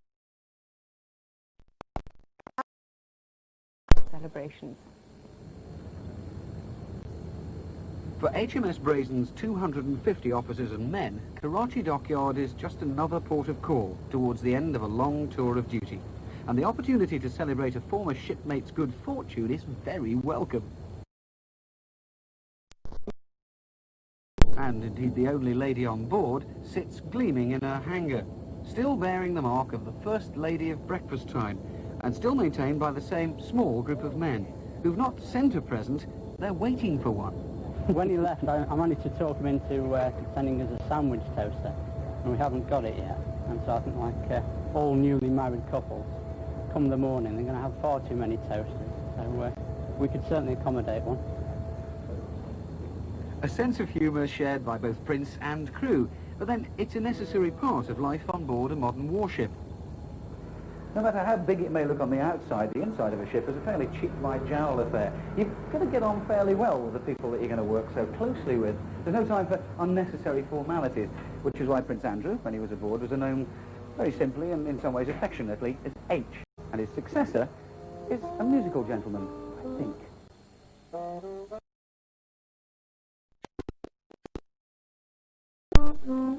Excuse me. This is terrible. There have been some complaints really from bad. the neighbours. How do your neighbours feel about you playing that? They get rather annoyed, especially MEO over the way there. I'll ditch it, especially for you. Not a bad idea. I suppose there's plenty of time for a helicopter pilot when you're in port to actually do that sort of work. Normally I try to play it down at the back end where it's a bit cooler and also doesn't annoy so many of the neighbours. Yeah. This area, it's quite a small... It's not too bad actually. The senior officers obviously have slightly larger cabins, and otherwise I'm fairly happy. And H is quite happy here, obviously. How does it feel inheriting his cabin? Well, I found a few flowers loafing about in one of the drawers, but that was about it. At the back end of the ship today, however, there's plenty of noise. Good afternoon and welcome to Crash on Deck Park, a racecourse closely modelled on Ascot where all the nicest people meet. Proceeds from today's race go to the Prince of Wales Trust. Horses with appropriate names like H's Choice, Falkland's Favourite and Queen's Blessing chase over a course with some cheeky hurdles. But the lucky winner gets to the end and the church on time. A sweet success for someone, but below decks there's a surprise underway that's even sweeter. The cake itself contains approximately 20 pounds of dried fruit. Roughly 72 eggs went into it as well. Flour was about 13 pounds. Also a bottle and a half of Navy Neaters as well, which I should suspect will be greatly appreciated. Sure it will. There's one detail on there that's caused a lot of interest, a very fine detail as well. We've heard rumours from UK that HRH Prince Andrew is going to be made the Duke of York, so we... His Royal Highness would, surprisingly, find this cake impossible to eat. Philip, you cooked for him for a long period. Sarah's now going to take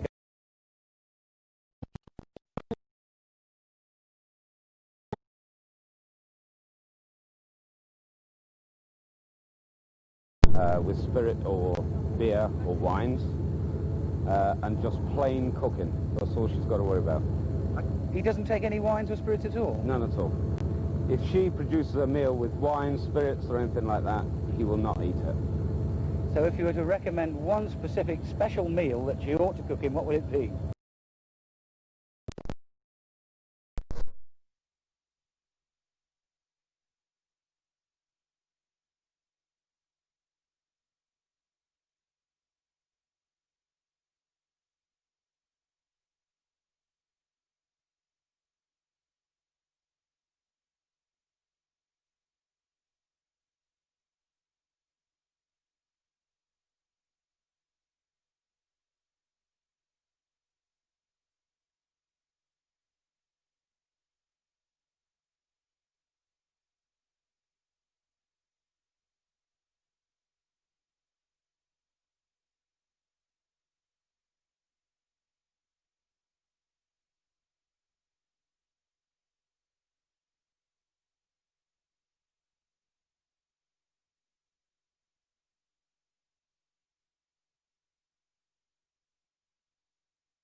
Well, I don't know what the two senior members of the Royal Navy here think about that noise, but I'm sure that they're all ready to go to the wedding, and we're going to send them off with a glass of champagne.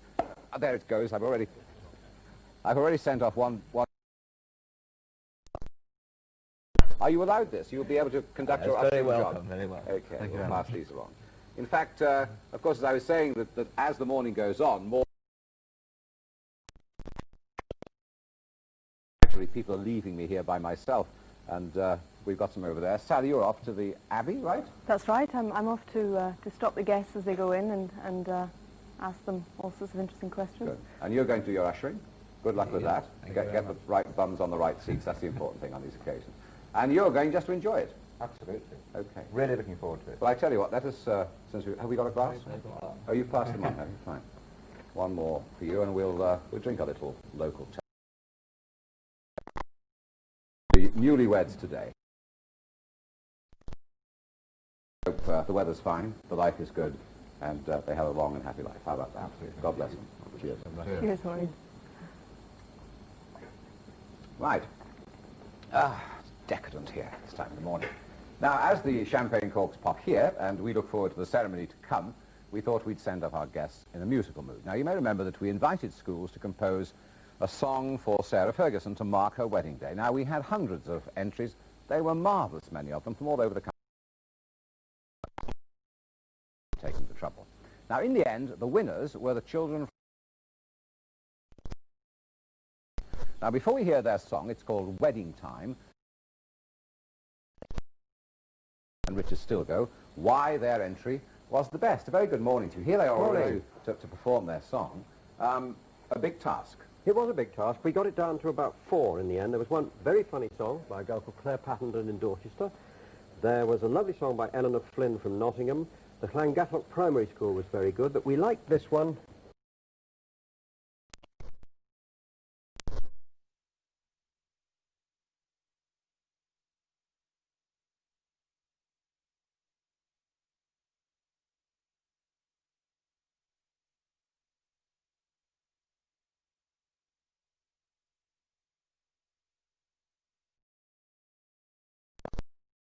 This is Edward Martin, who's 11, and who wrote the music, didn't you, Edward? Yes, I write music.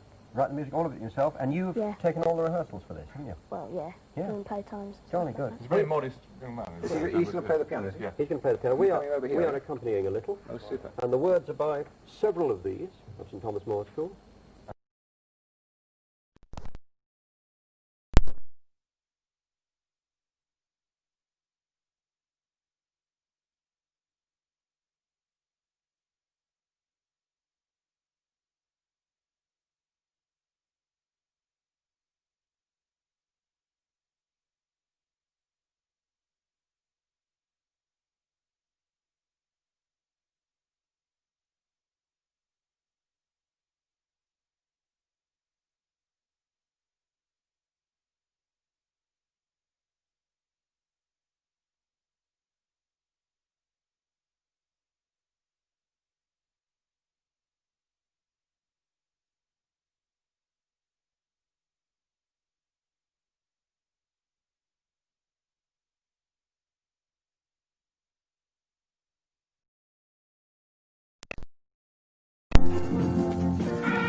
Isn't that smashing? Well, wedding time is indeed here, and Francis Wilson's on the mall to tell us what the weather's going to do for it, Francis. Well, almost 9, yeah. Looking up to Admiralty Arch. 1 or 2 spots of rain. We've had a light shower passing the palace. The Queen has no doubt been pacing the palace, shouting off with his head. The crowd are quite cheerful here. Nonetheless, it is getting better now, and it'll get better before it gets worse, but it will get worse, I'm afraid, later on this afternoon. You might find that they go in to the Abbey okay and come out with the rain. Let's take a look from satellite. I'll show you what I mean. It's coming down from the north, the weather. You see the Mediterranean, quite clear, strong north, and that's the problem. The northwesterly wind sometimes does bring with it showers. The swirl of cloud that you can see in the North Sea there, just to the northeast of Scotland, that band, that bright band, that's thick, cold cloud giving some heavy showers over Yorkshire and the Pennines. And ahead, you can see that? Well, that's just got to London with the light showers. 9 o'clock now then, there's a light band of showers over the extreme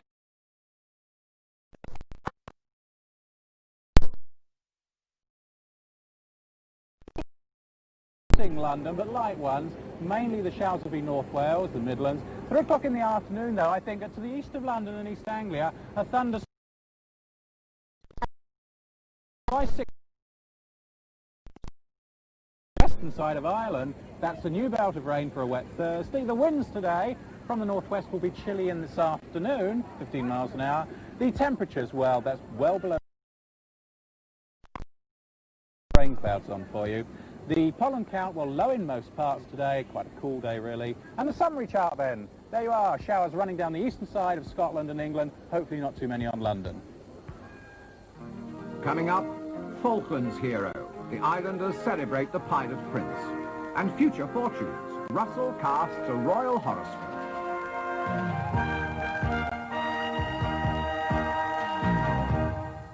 Hello, it's 9 o'clock on Wednesday the 23rd of July, and you're watching a very special now with the news. Good morning. Buckingham Palace has announced that the Queen is giving her son Prince Andrew new titles, which of course his bride Sarah Ferguson will share after their wedding.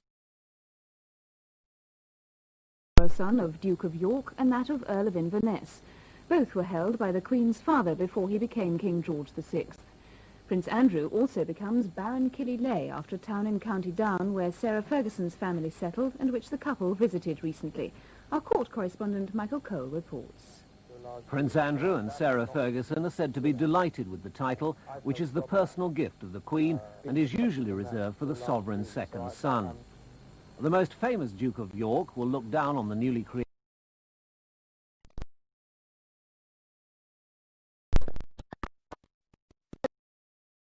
whose fondness for drilling soldiers inspired the nursery rhyme about marching 10,000 men up and down the hill. He was King George III's second son. The last Duke of York was the Queen's father. As Duke and Duchess of York, he and the Queen Mother were idyllically happy bringing up their children, Princess Elizabeth and Princess Margaret, away from the limelight. That was until the abdication of King Edward VIII brought the Duke unexpectedly to the throne as King George VI. Prince Andrew has been created Duke of York, Earl of Inverness and Baron Killy-Leigh. The barony is a new one, named after the town and sailing resort in County Down, where Sarah Ferguson's ancestors come from and to which the Prince and Sarah went during their recent visit to Northern Ireland. So Sarah will go into the Abbey Miss Ferguson and come out Her Royal Highness the Duchess of York. She won't be Princess Andrew, as had been expected, and there'll be no excuse for calling the newest member of the royal family Princess Sarah or, heaven forbid, Princess Fergie. Thousands of people are already lining the wedding route with just under 2 hours to go to the start of the pageant. Many of them camped on the pavements overnight. Police, too, have been out since the early hours. 2,000 of them are on duty in London today in the biggest security operation seen in Britain.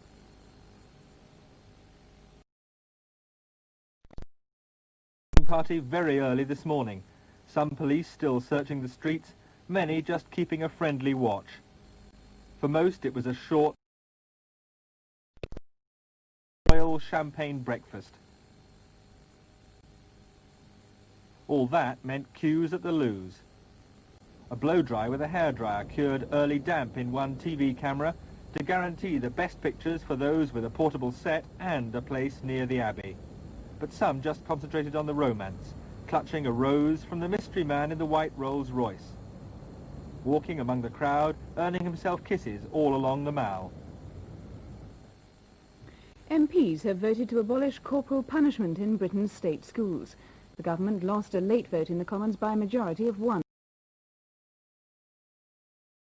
To allow the final say on caning to be made by school governors. But in the end, the free vote by Tory members means that Britain now comes into line with other European countries. The Foreign Secretary, Sir Geoffrey Howe, arrived in South Africa a few minutes ago. He'll want to discuss with President P.W. Botha proposals by the recent Commonwealth mission for the release of the nationalist leader Nelson Mandela.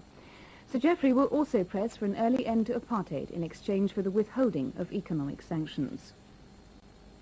China has expelled the British journalist John Burns, who was detained by the authorities last week for entering an area of the country forbidden to foreigners.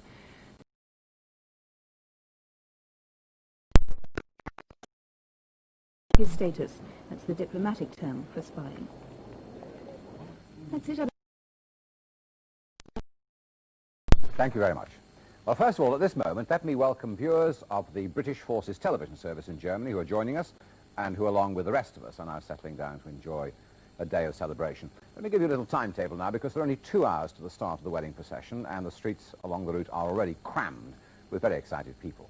Now, in the next hour, we'll visit Westminster Abbey, where the finishing touches to the wedding finery are underway. We'll see the Horse Guards as they leave Knightsbridge Barracks to form the spectacular Guard of Honour for the ceremonial procession. Russell, we couldn't do without him, could we? He's looking forward to the couple's happy future. And in a moment, we'll be returning to the village of Dummer, where the wedding party is now in full swing. A little later on, we'll be going live to the Falklands, where the islanders have organised a champagne celebration to mark the doors of Westminster Abbey open, and the first of the 70.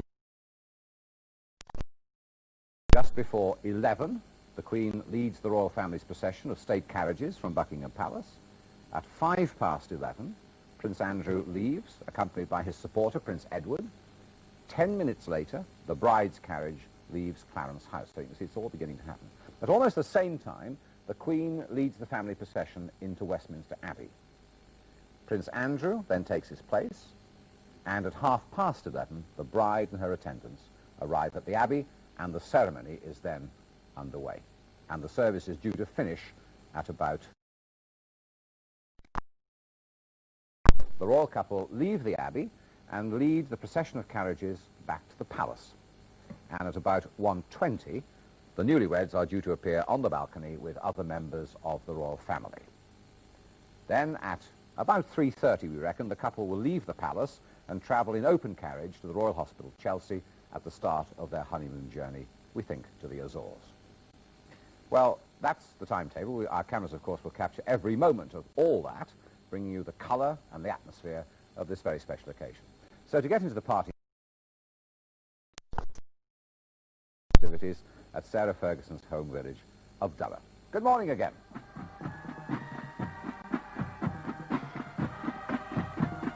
Listening to the boys and girls of the Trinity Youth Band from Basingstoke, just up the road from here, and they're of course here to play their musical tribute to the royal couple.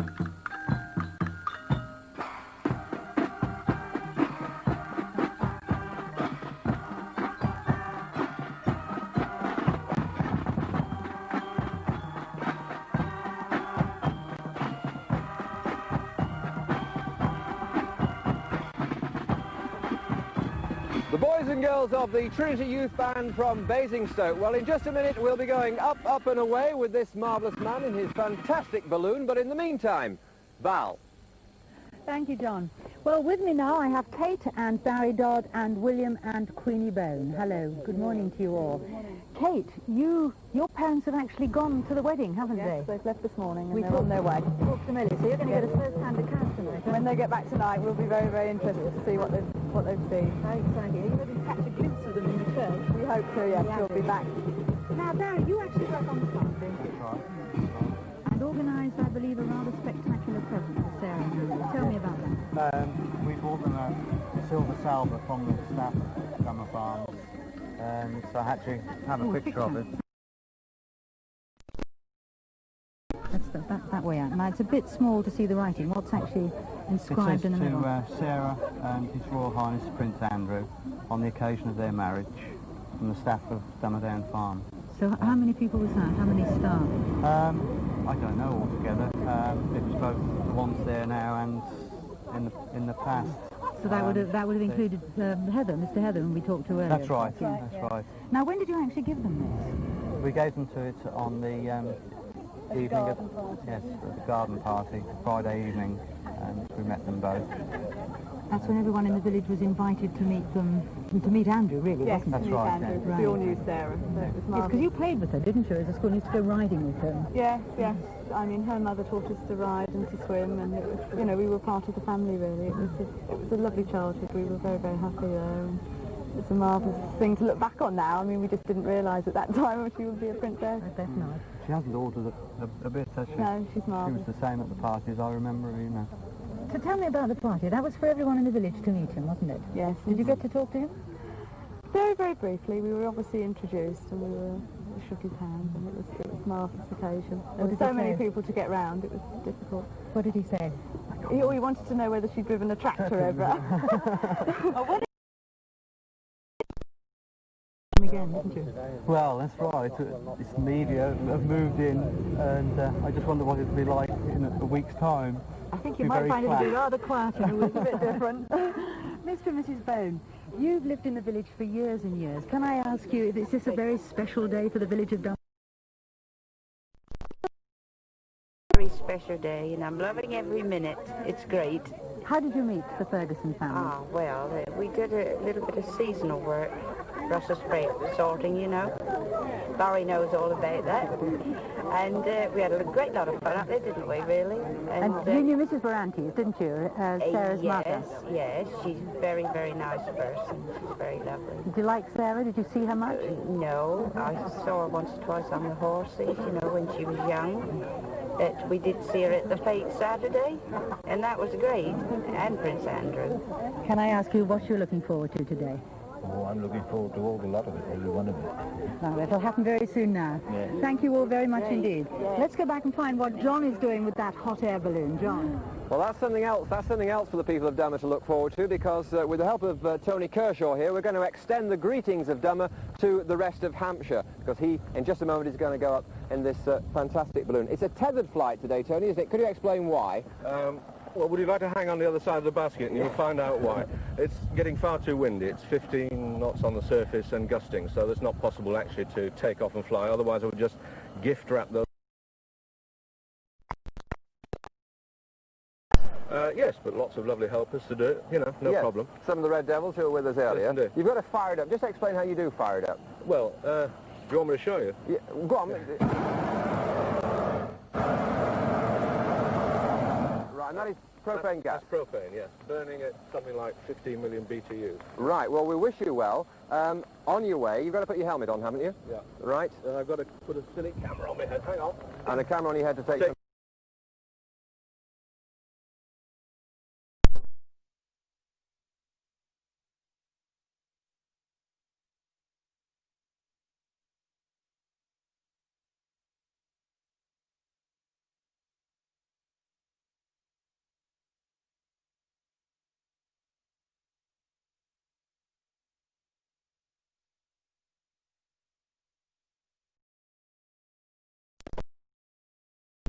Fly high above the village and extend the greetings of Dummer to the rest of Hampshire.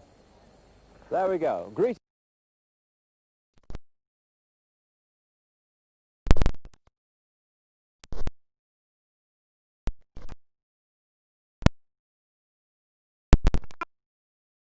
very exciting. Well, obviously today, as you can see, everybody's getting into the atmosphere. It's only an hour to go now, and obviously it's a really special day for the village of with the excitement of having a future princess in the family. Selina has been finding out just what's going to be in store for them. Dummer in Hampshire, one of the most closely inspected villages in Britain. Its Doomsday Book church has been filmed by camera crews from all over the world. Its thatched cottages and leafy lanes have appeared on television sets from Hong Kong to Montevideo. And for the family who live in the big house at the end of the drive, it's meant the overwhelming attention of the world's press, all because their daughter announced she was going to marry a prince.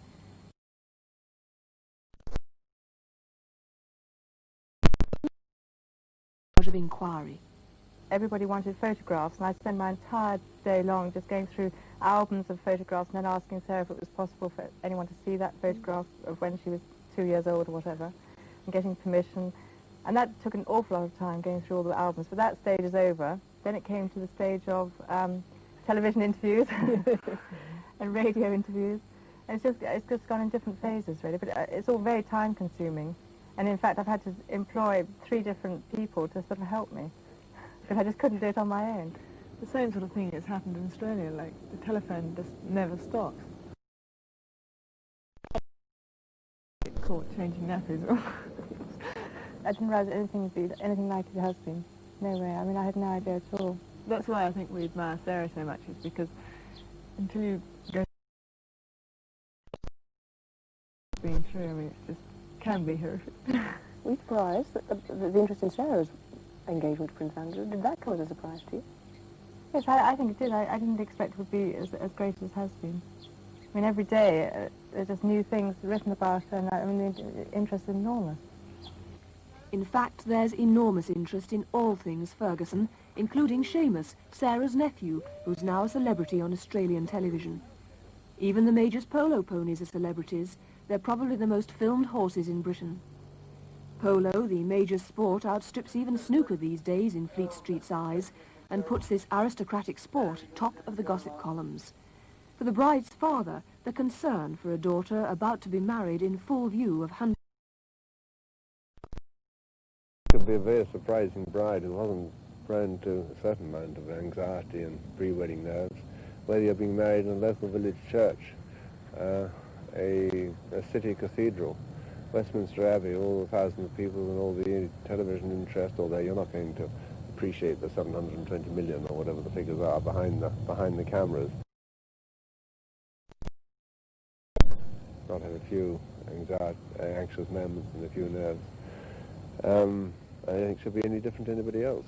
But the great thing about it, as every other bride, is she is determined to enjoy every single moment of it. For Sarah, this enormous level of interest will now continue for the rest of her life as she joins the most talked-about family in the world. But from those she leaves behind in Dummer, there's a fond hope for a quieter future. Well, I think for us it's a one summer moment, that it's not going to be with us this time next year. Everything would have gone. Yes, but everything you do, and everything your family does, will be in the public eye because you are in some way related to Sarah. I think they'll have forgotten, and I'm sure they won't connect the two at all after that. Is that a wish, rather than... Yeah, I think in one way it's a wish, and the other way I think it's just...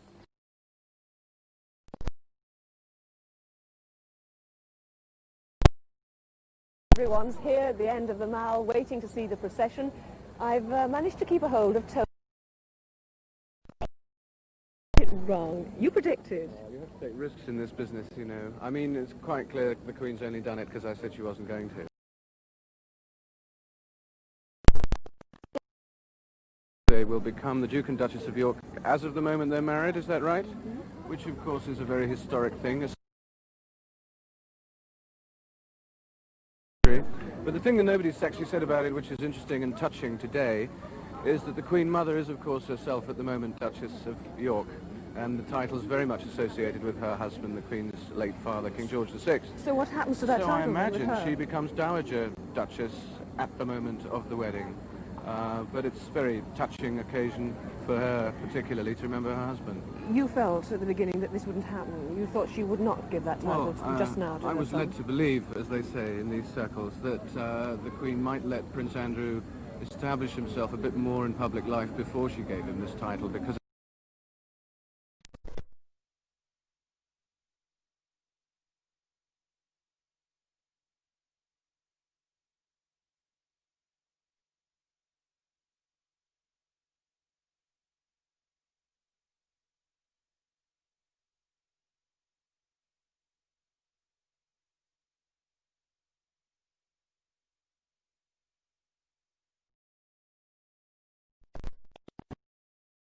Like our royal family, well, of course, they're half your royal family in a way with the connections. Yes, because I was living 6 years in England and I like them very much.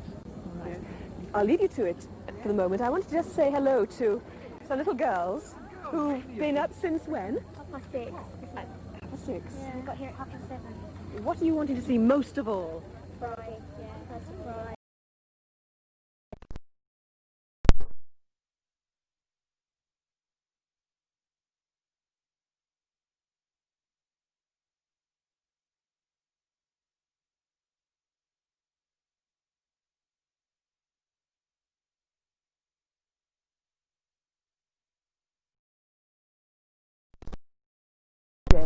Don't get too cold. Organised. It's lovely to see you. Hello. Hello. I've been looking at you now for some time. You've been here since 8 o'clock last night, and what a great night we had last night. Really, it was fantastic. And I've met the Duke of Edinburgh last year. Proud, and I won't ever forget it, ever. You're so lovely. Really a lovely day. And you? You've been here for a while too. Since about 7:30. What about you? 6 o'clock. Are you enjoying yourselves? Well, where did the hats come from? Made ourselves, yeah. It's really good. Just have a look at the top of it. Oh, it's super. And now I hear you're going to have a song. You've got a song. Right. Ready? 2, 3, 4. He's getting married in the morning. Ding dong, the bells are gonna chime. Ring out the woman. Let's have a walk back and get me to the church on time. He's getting married in the morning. Well, that and the choirs of Westminster Abbey and the Chapel Royal, what more could you want this morning? There is going to be just a Duke of York for 2 hours. So for 2 hours there'll just be a Duke of York, and assuming that Sarah Ferguson turns up at the church on time,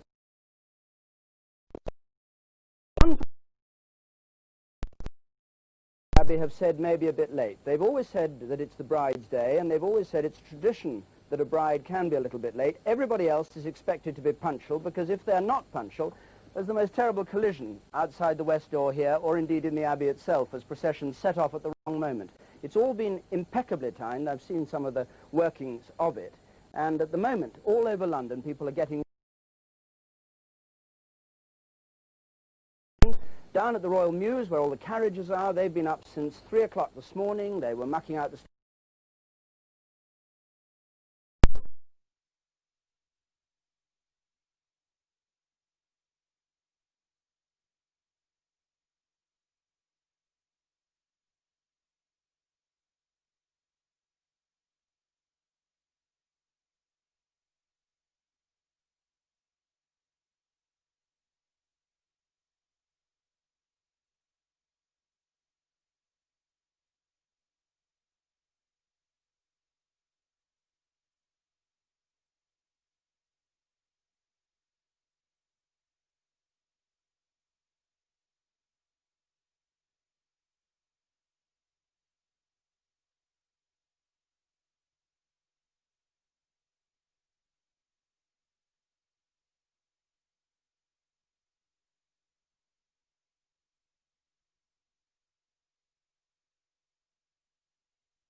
the nave of the Abbey, where a lot of the friends of the bride and groom will stay. A very splendid sight. And I'll be talking at 9:30 to Pam McNichol, who was in charge of arranging all these flowers and in charge of the 40 people who did it. We'll be talking to her. In the meantime, the dress is the other thing that is occupying everybody today. Everybody wants to know what it's going to be like. What we do know is that once it's officially been seen, people in East London are not going to have much time to watch the television, because their job is to copy that dress and get it out as soon as possible onto the streets for brides whose weddings have yet to come. Let's go down and see what happens with Penny Bustin. Good morning, David. Thank you very much indeed. In the interview that Sarah gave on television last night, she would only give very broad hints about the dress. All that she would say was that it was incredible and there'd never be another one to match it. Well, that's quite like a red rag to a bull to people in the bridal wear industry, and they've taken up the challenge here in the East End of London in Bow. By 5 o'clock this evening, they reckon they'll have a copy of that dress in Oxford Street store. Now, the person who's really taken up the challenge is the chief designer here, Rose Joseph. How are you prepared? What will you do? Well, first of all, I shall watch Sarah coming out of Clarence House, and after that, I'll wait and watch television until she gets out of the coach, and then I'll start sketching the dress. And how long will that take? Well, it shouldn't take very minute. I see that you've got a book of Yes. designs here. Is that what you've been practicing on? Well, not practicing, been making. What, and there are quite a few different sorts of designs in there. Yes, yes. Have you got any idea at all what they're going to be like? Not really. I did say to start with at one time that she would have something sleek, but on watching television last night, she did let someone that's quite a full dress. You've got some material behind you there, and I see some beading there. Yes. Now, Linka Kira, the designer, is well noted for the fine beadwork on her designs. Is that difficult to work with? No, not difficult at all. We're quite used to this. All sorts of beading. But is that an expensive item? Yes, beading is very expensive because this is all hand embroidered.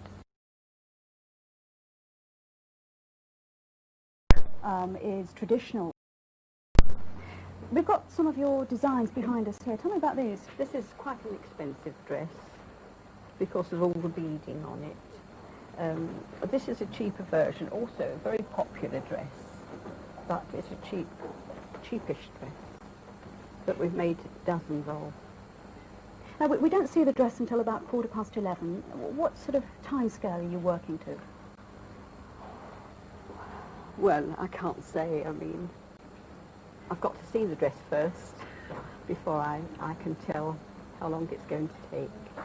But do you think that she will have made it difficult for you? Do you think that it will be very exclusive? Well, all the papers say that she's made it very difficult. So, just hope for the best. You're quite prepared to have a go then? Yes, of course. Now, you've been dressing brides for about 30 years now. If you'd had to dress Sarah, what would you advise her to go for? Well, I thought maybe in the front, and maybe a very long train and full at the back. And what about her hair? I mean, what would you've seen that with a low neckline? Yes, well, she usually wears a low neckline, either a V neckline or off the shoulder or something. I don't think the wedding dress will be off the shoulder. I'm sure it won't. Well, you've got a very busy day ahead of you. All power to your pinking shears. Somebody that's already been hard at work is John Stapleton, who's down in Dummer. John. Westminster Abbey now. Or at least she's done most of it. She's just keeping her fingers crossed it's going to be all right. She's Pam McNichol of the National Association of Flower Arrangement Societies. They were the people charged with decorating the Abbey for the wedding. Pam, what did Sarah Ferguson say to you about what she wanted? We know she wanted a lot of flowers, but what did she say about the style? Well, she said she wanted just a lot of banks of flowers. She said that she loved flowers, and she wanted the Abbey to be full of them. And how many flowers have you got as a result? I think I could say well over 30,000. And types of flower, colour of flower, did she say all that?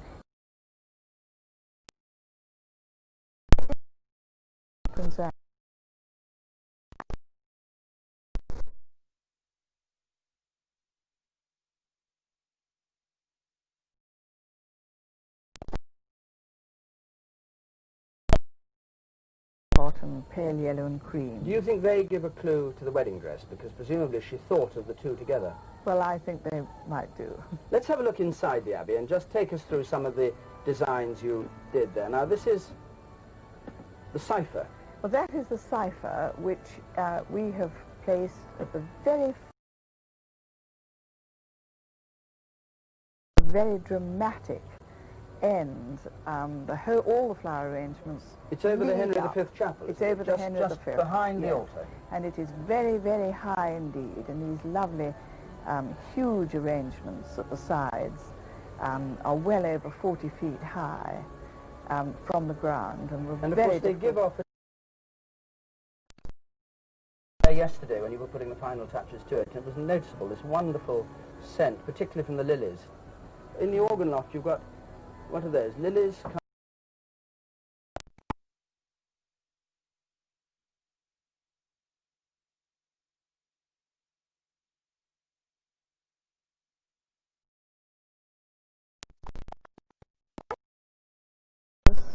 All over this country, and most particularly from the Channel Isles. We had a huge container lorries from both Jersey and Guernsey. I talked to one or two people who brought flowers from their own garden. There was somebody who brought lady's mantle from Ince in Cornwall, and somebody who brought white heather from Fife in Scotland. It seemed everybody I talked to said, well, these are the official flowers, but I've brought a little bit of this from my garden, because I think it'll just give it a lift. Yes, we've tucked quite a lot of the white heather into the choir stalls, so that she can walk up with a little good luck on the way, perhaps.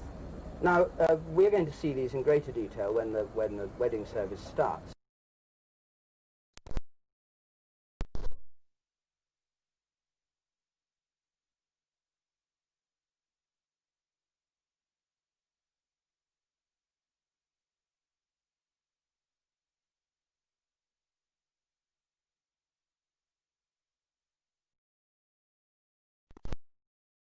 The public, and we are going to do our very best to keep it fresh until, in fact, Sunday. And if you can go there this afternoon, I think, at 2:30 this afternoon, the Abbey's going to be open to have a look at those flowers. Yes, you can. Sight. I've never seen the Abbey like it. Thank you very much indeed for coming in. Well, now, a little bit more of the weather, which seems to be cheering up a bit since we last talked about it. Let's go to the Mall and join Francis Wilson.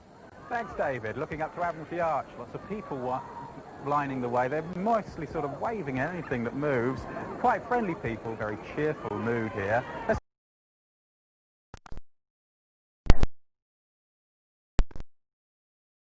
From? Coffs Harbour, Northern New South Wales, Australia. Did you come all the way for the wedding? Yes. How long have you been here? A bit over 3 weeks. Were you here last night? Yes. Slept here all night.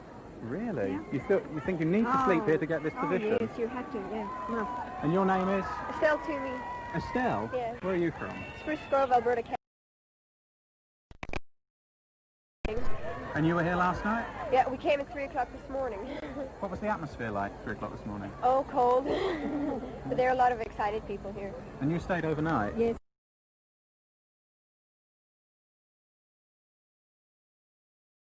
This afternoon? Scream, cheer. And you are? Sally Betsy. And you're from? Clacton-on-Sea. And you've been in here overnight? 4 o'clock yesterday afternoon. We've been camped out here? Yeah. Me and 6 others. Could you not just sort of come in this morning? Why camp out? No, it's part of the atmosphere, and it was lovely.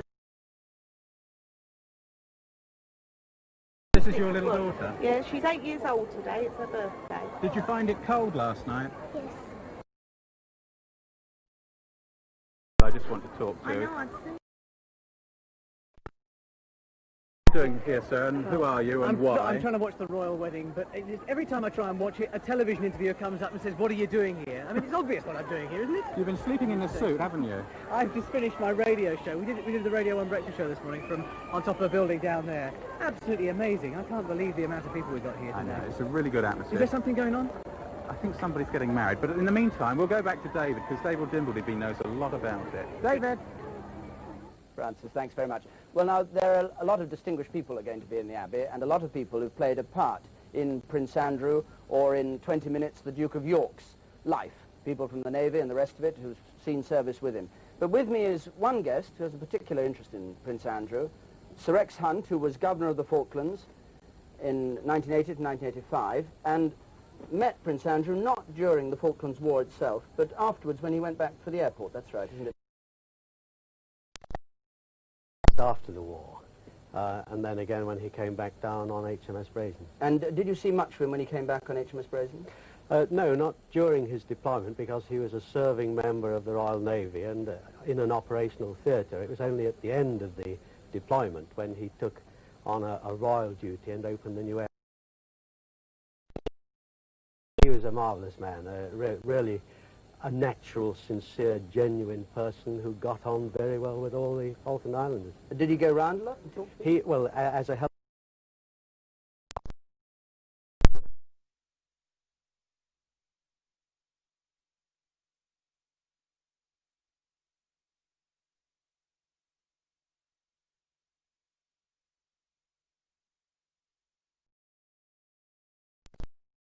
The helicopter pad, and he was looking around in the taxi, and he said, you know, this is the... It was also said that he was the first person to land at the new airport, wasn't it? Well, purely unofficial, and he never admitted that to me. Are you in a position to confirm it? No, I'm afraid not. No. He also said, I think, of Port Stanley when he was looking around it, ideal place for my honeymoon, but it seems as if he's decided differently. Well, now. I don't know. He didn't say that to me. What he did say when he left was that he would love to come back to the Falkland Islands again because he liked the place, he liked the people, and of course it was an important part of his life. Well, we've got people down in the Falklands there. I don't know if we're going to be able to get to them in a moment or not, but what will the feeling be down there? Apart from anything else, instead of a reasonably warm summer day in London, they're freezing to death down there. Well, I don't know about freezing to death. It'll be pretty cold, but their summer would be warmer than this, I guarantee, in January.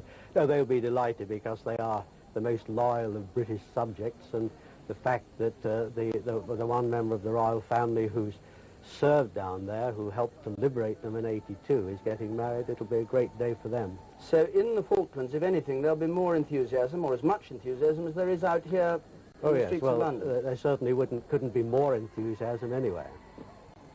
Well, Sir Rex, I think we can now go to the... I imagine, yes, sitting here in your morning suit. Yes. But let's go over to the Falkland Islands direct and join Guy Mitchellmore. Good morning to you, Dave. Well, I'm not sure if the weather's very magical this morning because, as you said, it is midwinter. As you can see, it's pitch dark, but it's 4:30 in the morning. You can see the flares out there over Stanley Harbour, a very familiar sight to those of you who followed the conflict on the television. House, another very familiar image. It's the home of... to the party and see how everything's going. It's getting a bit chilly out here.